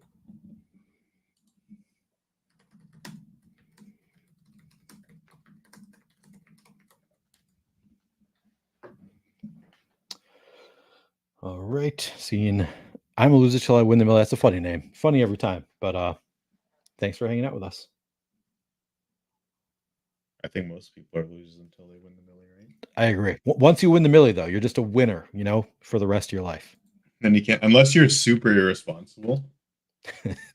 Well, shit. It would be possible, right? Like if you just started punting like 3-mans and stuff every week. Like or buying NFTs. Yeah, and NFTs will do it to you too. That's what I did. That's what I did. I made so many bad choices with Who do you like here? Bryson, Tyrell Hatton, Henley. Let's take. We don't have Bryson yet, right? Let's take Bryson. We don't have Bryson. Yeah, Bryson. He's in all 4. I'm drafting a Thigala on my phone right now. Okay, I like that. We don't have a Thigala. Thigala is one of those guys that I always sort of draft, and he for a while, I think he used to be kind of cheap. Now he's kind of gotten to be. I mean, it's drafted 23rd, so he's not yeah. like He's been pretty good this year. I think he's got some win equity over some of these other guys too. Yeah. Should I go Brian Harmon or Corey Connors in my phone draft? Oh, actually, I can go both. Oh, you can go both? Okay. Yeah. You're just going to say Corey Connors because he's Canadian. He's Canadian. Yeah. All right. That's fair. I hate Brian Harmon. Oh, really? Not for any reason that you shouldn't like. He just annoys me because have you seen it? Like his pre-shot routine? No. So he waggles his club like 20, 30 times, and it's just, like you think you're watching like a boomerang or like one of those things where it's like a repeat video, but it's actually just him doing the same thing like 20 times before he hits his shot. Which is the Patrick there? I always get Patrick Reed and Patrick Rogers mixed up, and I feel bad for whichever one is not the cheater because I just think they're the same person. Patrick Reed is the cheater. Okay, that's good to Patrick know. Rogers is chalk every week for some reason Okay, that nobody will ever know what he is. But yeah, Harmon and like the commentators also tilt me about Harmon because they're like, when the conditions are tough, like this guy's gonna do better, and then it's like, no, he's not like he's good, but he's not like some superhuman when the conditions get harder. right. Like he's just Brian Harmon. Like I don't know, and he has this like weird hype around him that just makes me like him less for some reason, I even feel though like data wise he's fine. I think Nelson was getting upset about the announcers talking about some golfer this past weekend was because they were talking about him like, oh, he's just really tough, and everybody in That's the Discord thing, was right? like that They say he's these not. like, yeah, I think like it could have been Harmon, honestly, because that's like a Might have thing been. they say. It's like the harder the conditions, like the better he does. It's like that's just like not true. Like uh, nobody does better when the conditions are harder. Like Yeah. maybe people are better wind players than others or whatever, but like it's just still Brian Harmon. Oh shit! I just we took Jason Day without me. Maybe I took it on my Okay, phone. Maybe that's what happened. I was actually on my phone and made the pick there. Okay. I like Jason Day. Do we have any country correlation? We don't have. We got I don't. Spain, Do we? Japan, Chile, USA. USA. All right. Oh, we We got got we got the 0. international squad now. But I think we got to keep going. We we can't take gotta anybody keep, yeah, from. yeah. We've got our Aussie. So then we We got to won go everything but the Jaeger, right? Dutch. Yeah, we got to go Jaeger. I liked it. All right, we're That's representing United diversity, man. Nations. Michael Scott would be proud. You watch The Office? Look at all these USA guys in a row. Oh, we don't have a Korean. We don't have. Oh, so we get Benny on. Yep. Take Louis. We have a Canadian. We don't have a Canadian. Hadwin's there too. Oh, Nick Taylor. Actually, that's such a tough decision. Hadwin versus Taylor. I feel like Taylor is slightly better right now, and it probably doesn't reflect in my rankings. But Okay. I think putting Taylor over Hadwin would be better. Well, I've got some non-USA golfers starred here, so that we can. The international squad. International I squad. personally don't see how this one loses. Yeah, this is definitely the right approach. Zero correlation. We don't want country correlation. We've got every country covered. Yeah, it's just we got the top golfer in every country outside of the USA. Which actually that could be true. Yeah. Depending how you rank Cameron Smith. Are you gonna do any DFS this week or? Yeah. Well, we got the $10 milli. That'll get me in for I don't know 50 lineups or so, just to have some sweat while everybody's talking about it. Yeah. So how I'll many do millis some did they do this week? I don't know. So we could just go Benny on here. Yeah. Let me look. Because usually they do what, like a 4-4-4. Yeah, I'm not doing anything like that. And then they do maybe like a $200 one or something, and then like a $10 would be my guess, something like that. They got the $10 milli. They have the $100 milli. The $2,222 milli. So those are the only millis. $100 milli is kind of cool. Yeah, it is. How many entries is in that? 27,777. Oh, wow. So yeah, it's That's a big milli. Yeah. But it's smaller than 470,588. Oh my god, yeah, that's just like the lottery. Yeah. But the good thing with the Masters is like the cut line is more forgiving. Okay. So like typically more golfer. Or do we go Hadwin? Let's go Hadwin. And then we can take our choice of what's ZAF. Louis is from South. That's a weird abbreviation. He's South African. Okay. As is Bezuidenhout. Yeah. Okay. Huh. Yeah, I've never seen that abbreviation for it before. Me neither. Like I said, I Okay, don't really so look at the country abbreviations that often, though, on my so golfers. okay, so Bezuidenhout is not playing in the Masters, but he should qualify for the next 3 events. Okay. Louis is in the Open only, not in the Masters, and I think he's pretty sketchy for the other events. So DG just has him ranked like quite high, but I don't know. I don't think his qualification status seems a little bit sketchy for me. So then we would be between like Maronk, who has the Masters and the Open, and I believe he should qualify for the next 2 because he's top 60 in the world. Or we just go Pavon again, who's in the Masters and um, top 25 in the world. I think I go Pavon here. Pavon just went. Oh, okay. So it's Hold on. between Louis, Bezuidenhout, or Maronk. Let's do Maronk then. All right, we're going with the Polish guy. All right, that is our team. We went. We got all 10 different countries there. Short Gamer TV, good to see you here. I know that. Yeah, I'm surprised to see you here, Short Gamer TV, because I believe you can no longer play Underdog.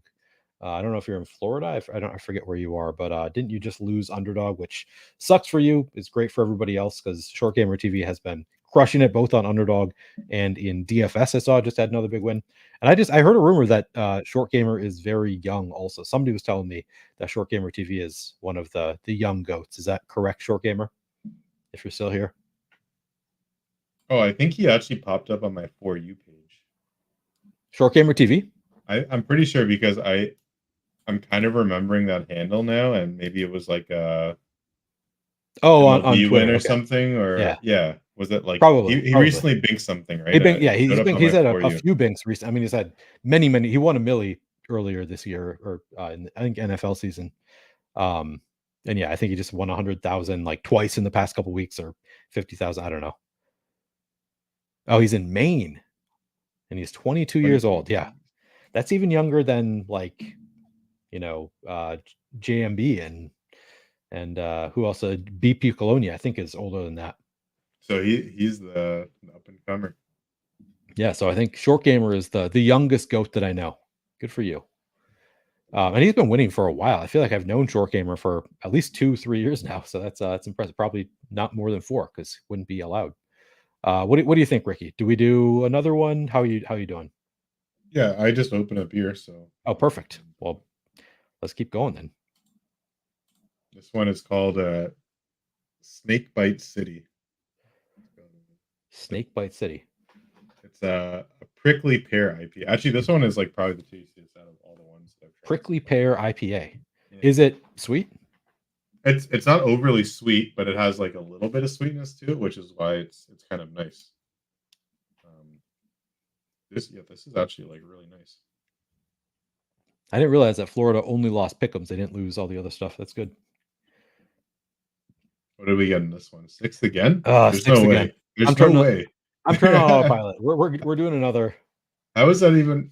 I feel like our 6th pick rate is like This is right now. and I know everybody thinks this, but I swear to God, I only get the first pick when I don't care about the first pick, or like when I would prefer to get a later pick. Like I always that's when I get the first pick. I never get the first pick when I actually care, and this is tilting me. All right, we're gonna turn on autopilot again, and I'll do it from my phone again. Make sure that I shouldn't be even clicking turn on autopilot. I should just be going out because I have to go back and turn it off now. We're going until we get a Scotty draft. I mean, that's just like I feel like we just get 3rd and 6th every time, which is the probability of that is pretty insane. Last year, so there was in Superflex leagues, it was like there were a clear top 3 quarterbacks, and there was a big gap. All right, so we got the second pick. Should we draft that's pretty him? good. We can at least see if we get haven't done a Scotty. second pick yet, right? We're not going to get Scotty. We're not going to get. Yeah. The only way you get Scotty is the guy's brain dead, or you get first pick. Yeah. So I did Superflex. I did like 30 Superflex drafts, And so I got through. I think the first contest was like you could do 20, and I got 0 top 3 picks, which was like the 3, Really? big gap after that. Yeah, 0 top 3 picks. In that you have 12, so you have a 1 in 4 chance on all of them. And then I ended up getting, I think, 1 out of like 36 or 40 total drafts. I ended up getting 1/3 pick or something. No, I think I actually did get a first pick. I think. I don't know, but It's so tilting though, because like after you do like so many drafts, like you should get like a first pick like 1 in 6 yeah, times. Like, but we've entered way more than 6, I'm pretty sure, yeah. and we haven't got first once yet. All right, we got a second pick. Do we just go with Rory? We just took Rom last time, so we take Xander. What do you think? Yeah, I would say let's do Xander. We don't have a Xander team yet. All right, we'll do Xander. I'm looking up my MLB best ball because Ronald Acuna was the very clear first pick. I did 38 drafts and I have 0 shares of Ronald Acuna. So I mean, and that's not that crazy. Like you'd expect to have just over 3 first overall picks, and I did 38. So Right. like 1 in 12 would be 3 in 36. But still, just like I'm like, man, when I care about that first pick, I just never seem to get it. You It's never get frustrating. it. Yeah, that kind of sucks because obviously if you max enter, maybe you'll like overachieve on first picks for like a little bit. But Yeah. yeah, it's just so like that part of the RNG I don't like for the daily. Yeah, it kind of sucks from that perspective. Then again, last year I hated it. I never got early picks. I was always getting last picks, later picks, and it ended up being better, I think, because like Jefferson would have been my 101. He kept getting hurt. Right. Chase was hurt and kind of underperformed. So it actually worked out. I mean, what you really wanted was a third or fourth pick where you got McCaffrey or Hill, which I Right. also was underweight on. But yeah, it can work out depending on the contest to not get the first pick. It's just like I feel like for the first round guys, you kind of want to. I mean, optimally, you get like an even distribution Yeah, of exactly. each one, right? So you just Yeah. have like a fair share of everybody. But I feel like, and maybe it was a bias or just like people picking in different orders, but I kept getting like similar guys even in my first round, even if I got like 7, 8, or 9 or whatever. Like it didn't Right. matter. Like I was like, oh, I got seventh pick, and then like someone would take the guy before me that like I wanted to get. And Yeah. it never works out like perfectly, obviously, but No. and then sometimes you get into a draft and you're like, okay, I got to reach in this draft because at least that's the way I feel. Like I don't have like any of like this one guy, like St. Brown or something like that, and I just need to like get some St. Brown teams. How do you feel Like about reach. Spieth here? Yeah, He's I our like Spieth. We he's got our Neiman. We've got some fleet. Yeah, let's go Spieth. yeah. I feel like there's a good chance that the other two, one of them is going to come back to us. Neiman seems like the most likely, right? Because he's been like hit or miss if he goes. We have him ranked higher than the ADP, right? Yeah.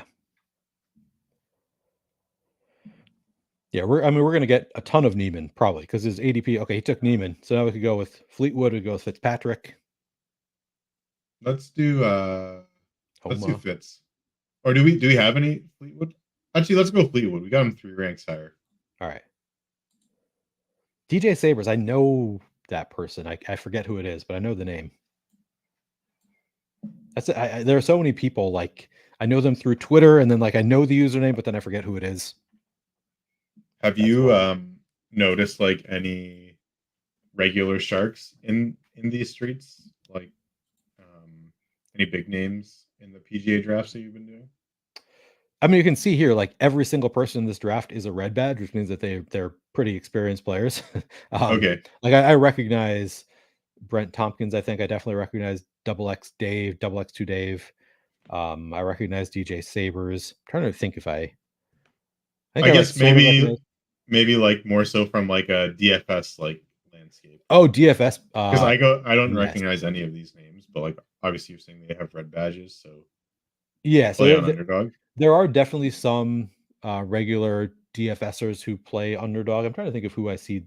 I don't see anybody that frequently. Like I know Rinpack plays on Underdog some, but not in the Gulf Streets. Like I can't think of anybody. I've never seen Nelson in the Gulf Streets. I've never seen Rufus Peabody in the Gulf Streets. Never seen Cody in the Gulf Streets. I've never seen Jeremy King in the Gulf Streets. So I can't think of any regular PGA DFS people that I see in these drafts. That's interesting, right? Yeah, I could be wrong. I'm sure that some of them are in there, but yeah, but it's also cool that like I feel like Underdog kind of built their own ecosystem of players that is true. Like these guys, maybe they dabble in DFS and maybe they have different usernames. Don't recognize them. Double X Dave, I know, I'm fairly sure is a DFS player also. But I feel like in general, Underdog was able to kind of build their own user base, and like they definitely have like high volume players that don't play DK, FanDuel, whatever, right? Yeah, there are plenty. We're going to go Russell Henley. I don't think we have a Henley team yet, right? His ADP is 30. Yeah. Maybe let's grab Fino here then. All right. We don't have a Fino team yet. And maybe if Henley comes back to us, he comes back to us, but all right, he came back to us. Yeah, so that's fine. So let's take Henley now. Nice. I was gonna say if DJ Sabers takes Henley, then we know he's watching the stream. He actually took DJ and then Bryson. That's super. I mean, that's. Can you click on his name and see his team? Does it let you do that? Or yeah, let's see. So here's his team over here. Scotty Moore. So he's got the live gang going again. Oh, does he? He got Scotty first. So the first two are PGA guys, but his three after that are all live guys. Funny. All right. And DJ going at ADP, like we're just never gonna get DJ. I'm quite certain of that. Like, there's no way we have him. Yeah, we're never gonna get. So maybe I need to force myself to draft a couple shares if I do enough drafts. I mean, if I'm only doing 10 drafts, you're not going to get everybody. But maybe if I do 50, I'll want to force myself to get a DJ share. Yeah, or two. Yeah, I mean, he's qualified for all 4 events. But he seems to be quite overvalued in these drafts. Okay. But again, that's one of those things where it's like the live skill versus where do we have DJ? We have him like 30th, 29th. 29th. Okay. Right? Yeah. Still, yeah. All right, and his ADP is 20. Yeah, he would have to fall. You'd have to, yeah, which is like kind of a typical pattern with the live guys, right? Oh, where did my draft go? Oh, 3 picks away. I see it. Wait. I was in the wrong window again. Okay. Yeah. I was like, I see the 2 picks away. Yeah, he seems to be. I like 20s. It's like it seems like there's like a handful of guys that you just rather take over DJ, but yeah.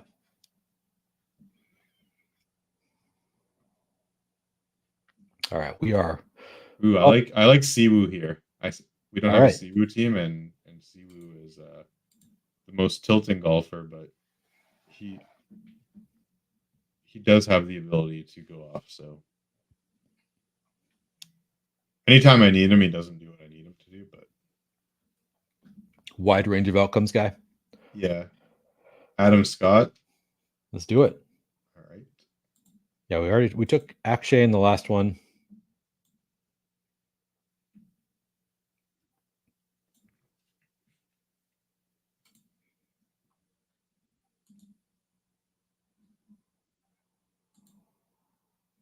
Yeah, I guess so a lot of these live guys that had qualifications for some of the majors, I think some of you get like a window when you win something to like replay like certain events. So like Reed had like a 5-year exemption to like a bunch of majors, and like this year it expired. So I think in the next few years, like maybe some of these other guys, those exemptions will start to expire as well. Some of them will have like lifelong exemptions to events, but I'm pretty sure Liv applied to get world golf ranking points, and they just like withdrew or got denied or something. So these guys have to go and play on like alternative tours to try to qualify because they can't play on the PGA. Huh. So they have to go to like whatever, you know, Reed played on like Japanese tour events recently, I'm pretty sure, to try to get like world golf ranking points to try to qualify for stuff. But it's like that's such a like a roundabout path to try to get in, right? Yeah.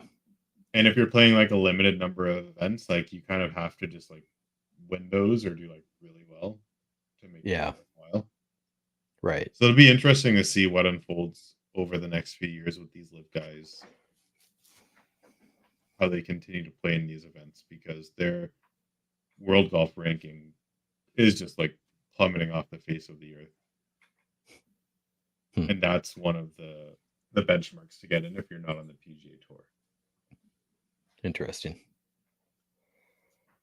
And like, do you get in like just based on like how you do in certain tournaments? Like if you're top 20 in certain tournaments, you automatically get in, or are there other ways to qualify?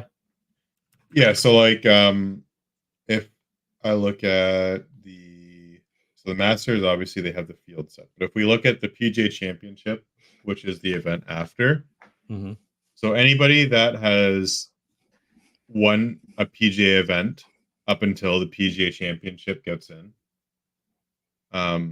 Ooh, The Denny top, came all the way back to us at 47, and we have him ranked okay, 27th. yeah, we take that. All right.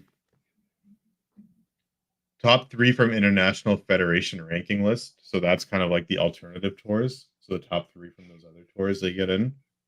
Okay. There's like a top 70 from the PGA money list. Anybody that made the Ryder Cup. Who do you like, Hoagie, Benny On, or Oosthuizen, or Gooch? I think so. Hoagie's not in the Masters. Gooch is not in. We got 3 seconds. Okay, go Benny On. All right. If not, I think we got him. Then we go Hadwin. So here's we haven't really been talking as we go about correlating like guys who are, in the Masters already. Like, do we have enough golfers who are qualified for the Masters? Should we be focusing on, do we have enough that are in whatever the other contests? I don't even know what all the majors are off the top of my head. I think like most guys that we're picking are in all 4. Okay. Or they will be in all 4. Yeah. Okay. Like really it's only when you get to the bottom here that like some of these guys have that differentiation. And like if I had a little more time, I probably would have like put something at these bottom guys that added like, what they're gonna qualify for. Sure. Well, didn't you? I mean, isn't that included here? So the problem with the odds is like they include guys that like may not be in an event or they're not fully updated yet. So like okay, Akshay, for example, doesn't have odds in like the US Open or the Open, but like he's gonna be in them. I'm quite certain on that. And like Reed, for example, has odds for all the events, but I'm not certain that he's gonna actually qualify for all of them. Okay. So the future odds, like the markets, because they're so far out, I feel like are not not a perfect tell of like the value of somebody. Okay. All right, we're gonna make one more pick, and then we're just gonna enter drafts until we get the first pick. We're gonna do one final draft where we get the first pick. Does that sound good? Yeah. We got to do a Scotty team. Like we do. Yeah. I mean, if we get so what do we? So Hoagie, Louis, can you scroll down a little bit? I have Hadwin start. I thought you had said you wanted. Yeah, Hadwin would be great. I mean, Monk is good. I just want to see like Norton's not in the Masters, but he's probably gonna get into 3. Ekgroat I like because of the nickname Ekgoat. Ekgoat. That's a good one. Kitayama could be a good one because he's in the Masters and PGA. Looks like he's going to get into. He just went. He just went. Okay, well then. I'm always a Maverick McNeely guy. I don't know. We still have Hadwin starred. Do you see anybody else you like? Nikolai Hodgegard, is he there? Hoygaard. Let's see. No, he went. He went. Okay, let's take let's do Hadwin. No, we got Hadwin. We got him. Okay. All right, so this is our team. We got Xander, Spieth, Fleetwood, Finau, Henley, Siwoo, Adam Scott, Denny McCarthy, Benny On, and Adam Hadwin is the team there.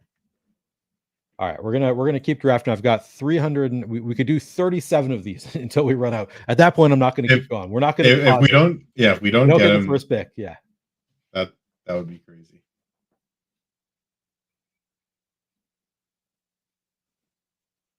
There we go. Fine. There we go. We got it. And we got all the same. A lot of the same people here. Dan O the Man. I don't know if I know him. Jay Hart has been in several of these. All Day Ray. I don't know if I know him. DJ Sabers again. I know that I know him, but I can't think of who it is. And then Jay Schiffy, I assume, is Jonah Schifrin, who used to do like at least do some work for FTN, and he's a DFS goat, really good. Oh yeah, yeah. He's what's the name? He's got kind of a funny Keep Calm and Tilt On, maybe is the name. Oh, okay, yeah. That's him. Yep. I don't know if this is him, but that's Jonah. Seems like. I assume Jay Schiffry. I think that he goes by that on Twitter, so I think that it's him. All right, we got our guy. We got Scotty. Let's go. Now we can't lose.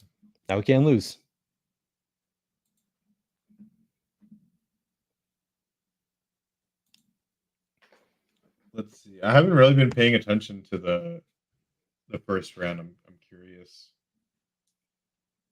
But I think we've got a good amount of. We got a Rory team. We got a Schauffele team. We got a Rahm team. Pretty sure we got a Hovland team and an Aberg team, right? So we got one of everybody. Yeah, we're pretty spread out. Except for who is it? Brooks, is he the one that we have way down our rankings? Brooks, yeah, we're just not. Yeah. Jonah on Twitter is J Schiffy DFS, so I assume J Schiffy 27 is Jonah. So Rahm, Rory. Also, his most recent tweet is retweeting the PGA Tour, so I know he's okay, yeah, okay. That makes sense then. Yeah, Brooks, there goes Brooks.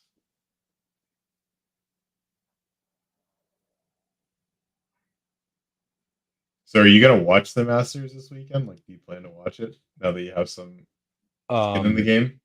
I'll watch the scoreboard update. Okay, but you're not recall, I learned in our Discord just like a couple weeks ago that you can go to pga.com/leaderboard and you can see it all. Yeah, actually, there's okay. So depending on like what you're sweating, you can actually change how the scoreboard displays, which I just learned recently, which I probably should have known a long time ago. Well, you can star the players and see like you can star them and see how they do, but you can change it so that it shows you the shot details on the screen, so you can see, a bunch of people at the same time what their last shot just did, and kind of see like how. Oh, cool! I didn't know that. So that's like how I like to sweat it. Is I pull up the PGA leaderboard, and I choose on the drop down shot details, and then I just watch, kind of like what everybody's doing at the same time, instead of.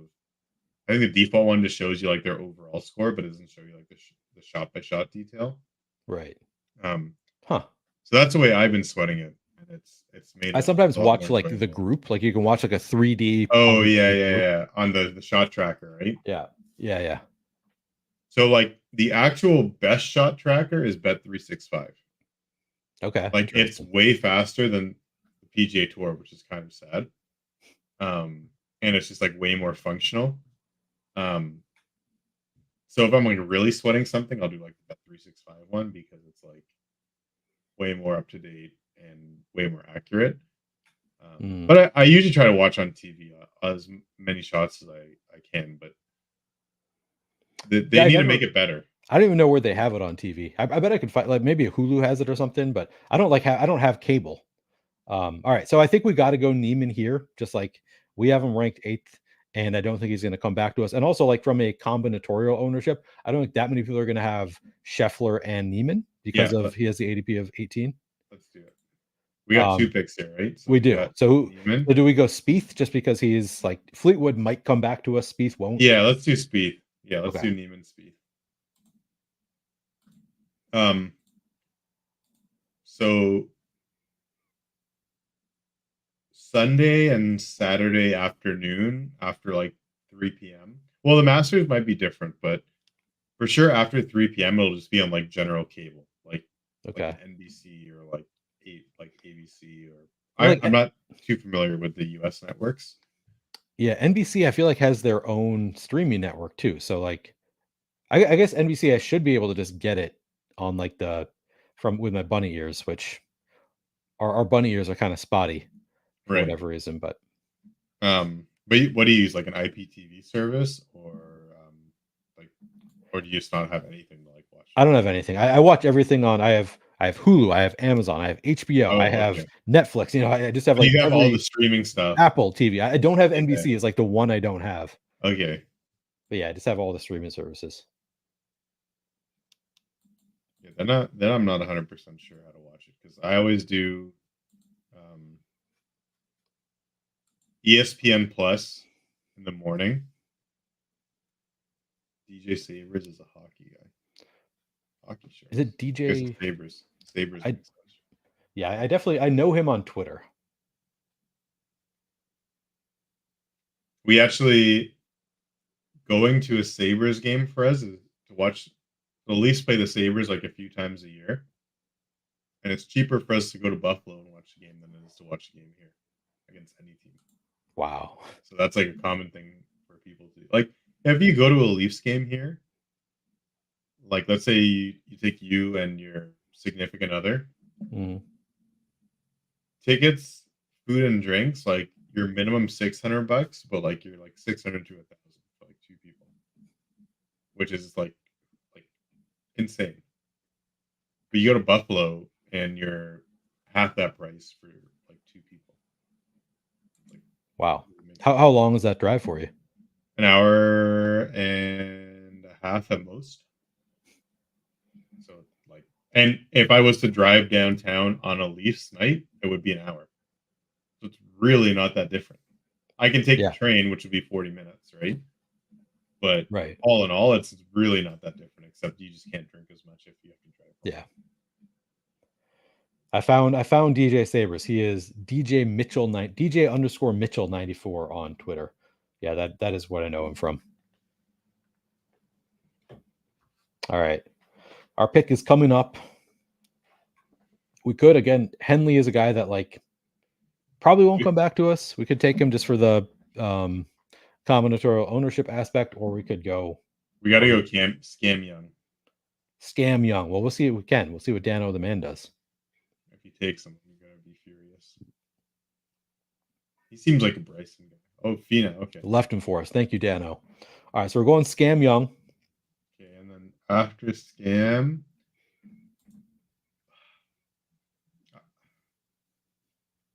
I'm torn between Bryson and Sam Burns.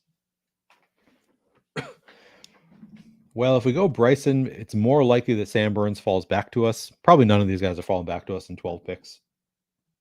All right, let's do Burns. Let's do Burns. All right, Burns. We're doing Burns. I like it. Okay. USA. Except for Neiman. Why did we take Neiman? Yeah, screwed that up. We don't have the USA correlation anymore. But it's all right. I like this team actually. This is that. I mean, it's funny how much better a team looks when you get Scotty on it. You get Scotty, and then it's like everybody else is still, because everybody else is so equal. Yeah, it's just like the Scotty team are just going to be so much better than every other team. Yeah, I mean, I feel like I look at all these names. I'm like, yeah, these guys look like guys who could win. Like, based on my limited knowledge of golfers, like I feel like I've seen all these guys like have a sweat on Sunday at the very least. I mean, Spieth is like Spieth. Actually, all the guys we have are like super volatile on this team, except for like Scotty. Yeah. like Spieth on the last Sunday cost me like at least $2,000 from his on the easiest hole on the course. He shot it. I don't even know where he shot his ball. Then he hit a ball onto the roof to try to like play the rules to get some relief. And then he double bogeyed the easiest hole on the course, whereas like 50% of the people were getting like par or better, and double bogeyed it and just like completely like destroyed everything that I needed. Cam Young is like hits the ball like amazing and then just like can't putt to save his life. Okay. And then Sam Burns is like putts out of his mind, but sometimes just forgets how to hit the ball. So like Cam Young and Sam Burns kind of they complement each other. They just combine into one person and they would be phenomenal. So we just need, I mean, we've got Scotty holding down one of our 6 spots for every one of the tournaments. So then we just need the other 9 guys to like be a Just little bit somebody like else. have one better to like Yeah. line up well through the tournaments, I guess. Yeah, like just get it together for a tournament. Yeah. One of you. Or 5 of you, really. 5 of you. Ideally 5 of you. But if Scotty just wins them all, like we're already a leg up. Although I guess probably starting the second round, everybody's gonna have Scotty. Yeah, I'd be If he interested to wins. see how his ownership is progressing through the rounds. Like he's gonna be. I mean, it all depends on if he wins, right? Like it's whoever wins is gonna like if somebody who is ADP of 20 wins, I bet their ownership is gonna be really high in the second round, right? Like I think Scotty will just be in every single team because I mean, unless he gets injured or something in the Masters, he's gonna be on every single team. You're assuming that he wins though. Like because if he doesn't win, if somebody like if Eric Cole wins the Masters, then it's the Eric Cole teams that are gonna like have a huge leg up going into the second round, right? I just feel like Scotty won't do like poorly enough that. Yeah. Do we go Denny McCarthy here, Adam Scott? Do we do a Minwoo team and just like ride it out, or do we go with USA and go like Akshay and Denny here? That's a good question. Well, Denny is our top ranked. Okay, let's take Denny. And then do you want to go Minwoo? I mean, we already threw off the US correlation. We could go. Do you like Minwoo? Is he let's do Minwoo. We don't have a Minwoo team. Maybe the injury is overplayed and we get him at a slightly over ADP, nothing crazy, but it's one event. The other ones are months out, right? Yeah. And we only need 6. We got a ton of good golfers, so. But going back to our conversation, I mean, it's whoever does the best in the Masters is going to be the highest owned in the second round, right? I mean, maybe by the 4th round it'll be whoever is the most consistent for the first 3 rounds, but like you'd be more likely to have really condensed ownership if it's somebody later who wins in the first round, right? Because they just like the first overall pick winning the contest, like yeah, it helps, but like you took them with the first overall pick. Whereas like if it is the the 20th overall pick wins the contest, you get so many more points for that golfer, I would assume, than anybody else. And you took them later. So like it's a bigger benefit to those teams than if Scotty wins to the Scotty teams, right? Yeah. I just think like in general that every Scotty like I mean obviously it's not true because it's not his odds don't reflect that, but it just feels like he won't do like poorly enough where he's not going to score enough points just to be in like right. Like a Scotty team without the winner will probably still progress because he's just like that much better right now than everybody. That he's okay. Gonna, like I suppose that is, you know what I'm saying? Like yeah, and you get 2 out of the 6 teams advance. Exactly. So like, yeah. Good point. But I mean, if he does poorly, then it would be benefit for us right now because we only got one Scotty team. True. Which is under what his ownership is going to be. TV for the Masters looks to be CBS with 3 p.m. prime time on ESPN. Can watch early on Paramount. I don't think I have Paramount Plus. That might be one of the like the only one. I might have. It wouldn't surprise me if I do have it. I don't think I watch it. So what's your monthly expense to all these subscriptions? Oh God, $250. I don't even know. It's a lot of money. Like, wouldn't you just rather get cable at that point? I don't think you can get all of the same stuff with cable.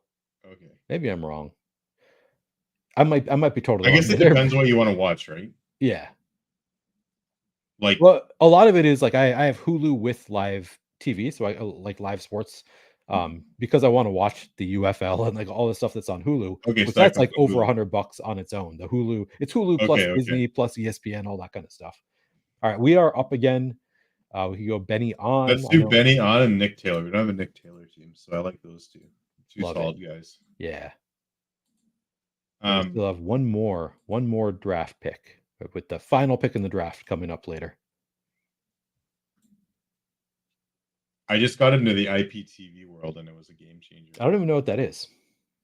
So I don't think it's legal technically. You don't want to say Well, that on a live stream. Come on now. No, well, I don't you're know fine. You're because they fine. sell Don't like worry about it. you can drive down the road and you can see people advertising it. So maybe it's a gray area. Okay, nice. Okay, But you get like an Android box, and you pay somebody to give you credentials, and you put those credentials into the app on the Android box, and you get like every channel all over the world. oh wow, So like every like pay-per-view, UFC, everything, every soccer game or football game, everything, like ESPN Plus, like I got everything. wow. And I don't actually pay for mine because my buddy gets a guest account on his and he just gave me a login. But I bought one for my parents, and I think it's like 180 or 120 for the year. And they can watch everything that they need to watch. So That sounds nice. it's Sounds like a better deal than what I have. yeah, it's pretty good.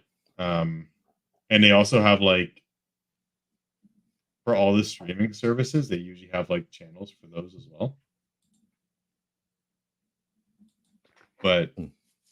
I think it's difficult to find stuff sometimes because the guide doesn't work perfectly. But that's how I watch everything. Like you can like quad box college baseball or hockey on the weekend if you wanted to. Oh wow, that's cool. By the way, do you have Ricky? Do you have this baller DraftKings glass? No, DraftKings never sends me anything except Because you live in for Canada. Oh man, that's rough. they sent me a couple like travel bags. Like I've got a few gifts over the years, but most times when they said they were going to send me something, I just never got it. Never followed up. Even at the event when we were there in person and we were supposed to get the headphones, or remember the last gift They that we wouldn't could send pick? it to Canada. So I ordered that. I never got the gift that we picked at that last booth, like the last selection Oh thing. no, like they let you pick it, but they just didn't send it to you. They let me pick it, and they're like, Oh, when I tried to enter it, it failed because I had a Canadian address. okay. I spoke to a rep specifically for how to get it to ship to me. The shipping company called me and said we can't ship it because the details we got are incorrect. And they told me to contact DraftKings, contacted them. They said the shipping company should handle it. And it just like started going in this circle that I didn't have time to chase down. So For a that's kind of what $80 happens with all the item. things that I'm supposed to get. They just Oh, that's don't brutal. arrive, and it's like, but I got the luggage and some other stuff. So Sunglasses. I think you got sunglasses, right? yeah, I got the sunglasses, Sandals. sandals. I've got some stuff over the years, but most of the big stuff I just never ended up getting and didn't hunt it down. So I'm no longer Onyx, so I don't get things anymore, sadly. yeah, All right, once we you're are not okay. Last pick here. Schenk. We don't have a Schenk. Schenk team. Love it. Love the conviction there. We're just doing it. Adam Schenk. All right. We got a winner. One of these is a winner. One of these, we got one Scotty team, so hopefully this is our winner here. Scotty, Neiman, Spieth, Scam Young, Sam Burns, Denny McCarthy, Minwoo Lee, Benny On, Nick Taylor, Adam Schenk. That is the team that is going to win us $25,000 a piece in July. We're gonna finally earn this in July. Looks good. I like this team. I feel like one of these teams is going to give us a sweat, right? I don't see how we don't have a sweat. Yeah. Well, this has been fun. I was going to make the note that this was somebody in our Discord posted a video of who's a country artist. some country artist with Matthew McConaughey in the music video, and he very much, I'm fairly sure, was drinking out of one of these glasses, and I couldn't see a DraftKings logo on it, but the same drinkware. So check out for what's his name? Very, very popular country artist whose name escapes me now. You lost me at country. Was it you who responded like, "I wish I couldn't hear after the song?" Yes. Okay, I was wondering. I couldn't remember if that was you or if that was somebody else in the Discord. I actually kind of dug the song, to be honest. It's kind of I'm learning more and more that like I've never been one that I never thought I liked country music, but I've always liked country adjacent music. I've always been kind of a folk rock kind of guy, which is pretty close to country. And more like there is certain country music is I'm starting to like some of it. I feel like there's like dialects of country music too, where it's like like I did hear one country song where it was like a country artist. I think they did a song with Post Malone, and that one was like, okay, this is like kind of cool. But for the most part, it doesn't jive with me. I get it. I never thought that it did. Man, what is this guy's name? It's a current singer too. He's very, very popular. I'm saying not Chris Stapleton. Oh man. I'm not gonna Zach Bryan, I think. Zach Bryan. I think it's a Zach Bryan song. I think he's one that I kind of like some of his songs. All right, this is good. This is good. There's the I think Oklahoma Smoke Show is a good one, but this is a different song. They're in a bar. He's super popular, that guy, I think, right? Because I took the train home the other night. Oh, this is why we're talking about it, because you were out. This is on St. the guy, right? That was like, yeah, okay, that's the guy. Yeah. Yeah. People love that guy. Yeah, and were you wearing was it like a country convention? Were you wearing a cowboy hat in the picture you sent or something? No, so I walked past the concert on my way home. Yeah, and it was a Zach Bryan concert. I'm like, concert. Who is this guy? And that's why it came up. You were like, who the fuck is Zach Bryan? Yeah. Yeah.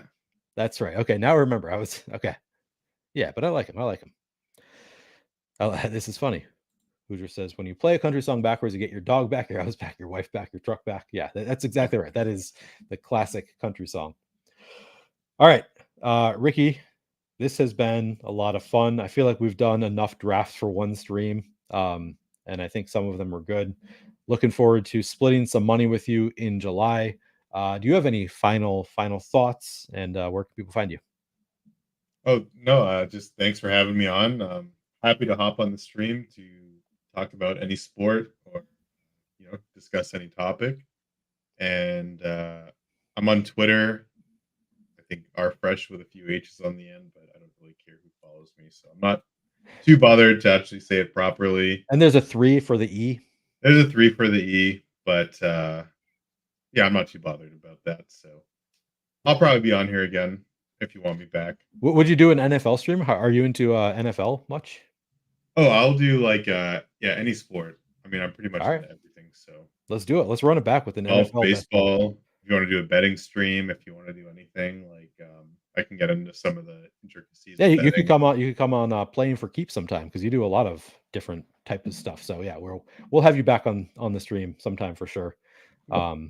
Yeah, most of my content, I think, in the short term, probably going to be NFL best ball. So always happy to have guests on. I haven't started reaching out to people yet, but yeah, we'll have to have you back on for an NFL best ball stream, just because it's more fun to do with company. Like I'd rather have other people on to talk shit, to talk about it while we're doing it. I guess you already did an NFL best ball stream with me. We did the playoff one. I really like that playoff format over the season long format. We could do it. Actually, we could do an NBA playoff best ball, which it's similar to NFL, I think. So we could. I think so. Yeah. All right. Well, we'll talk. We'll have you back on for another stream, because it's always fun for me. Okay. Cool. Sounds good. Well, thank you, Ricky.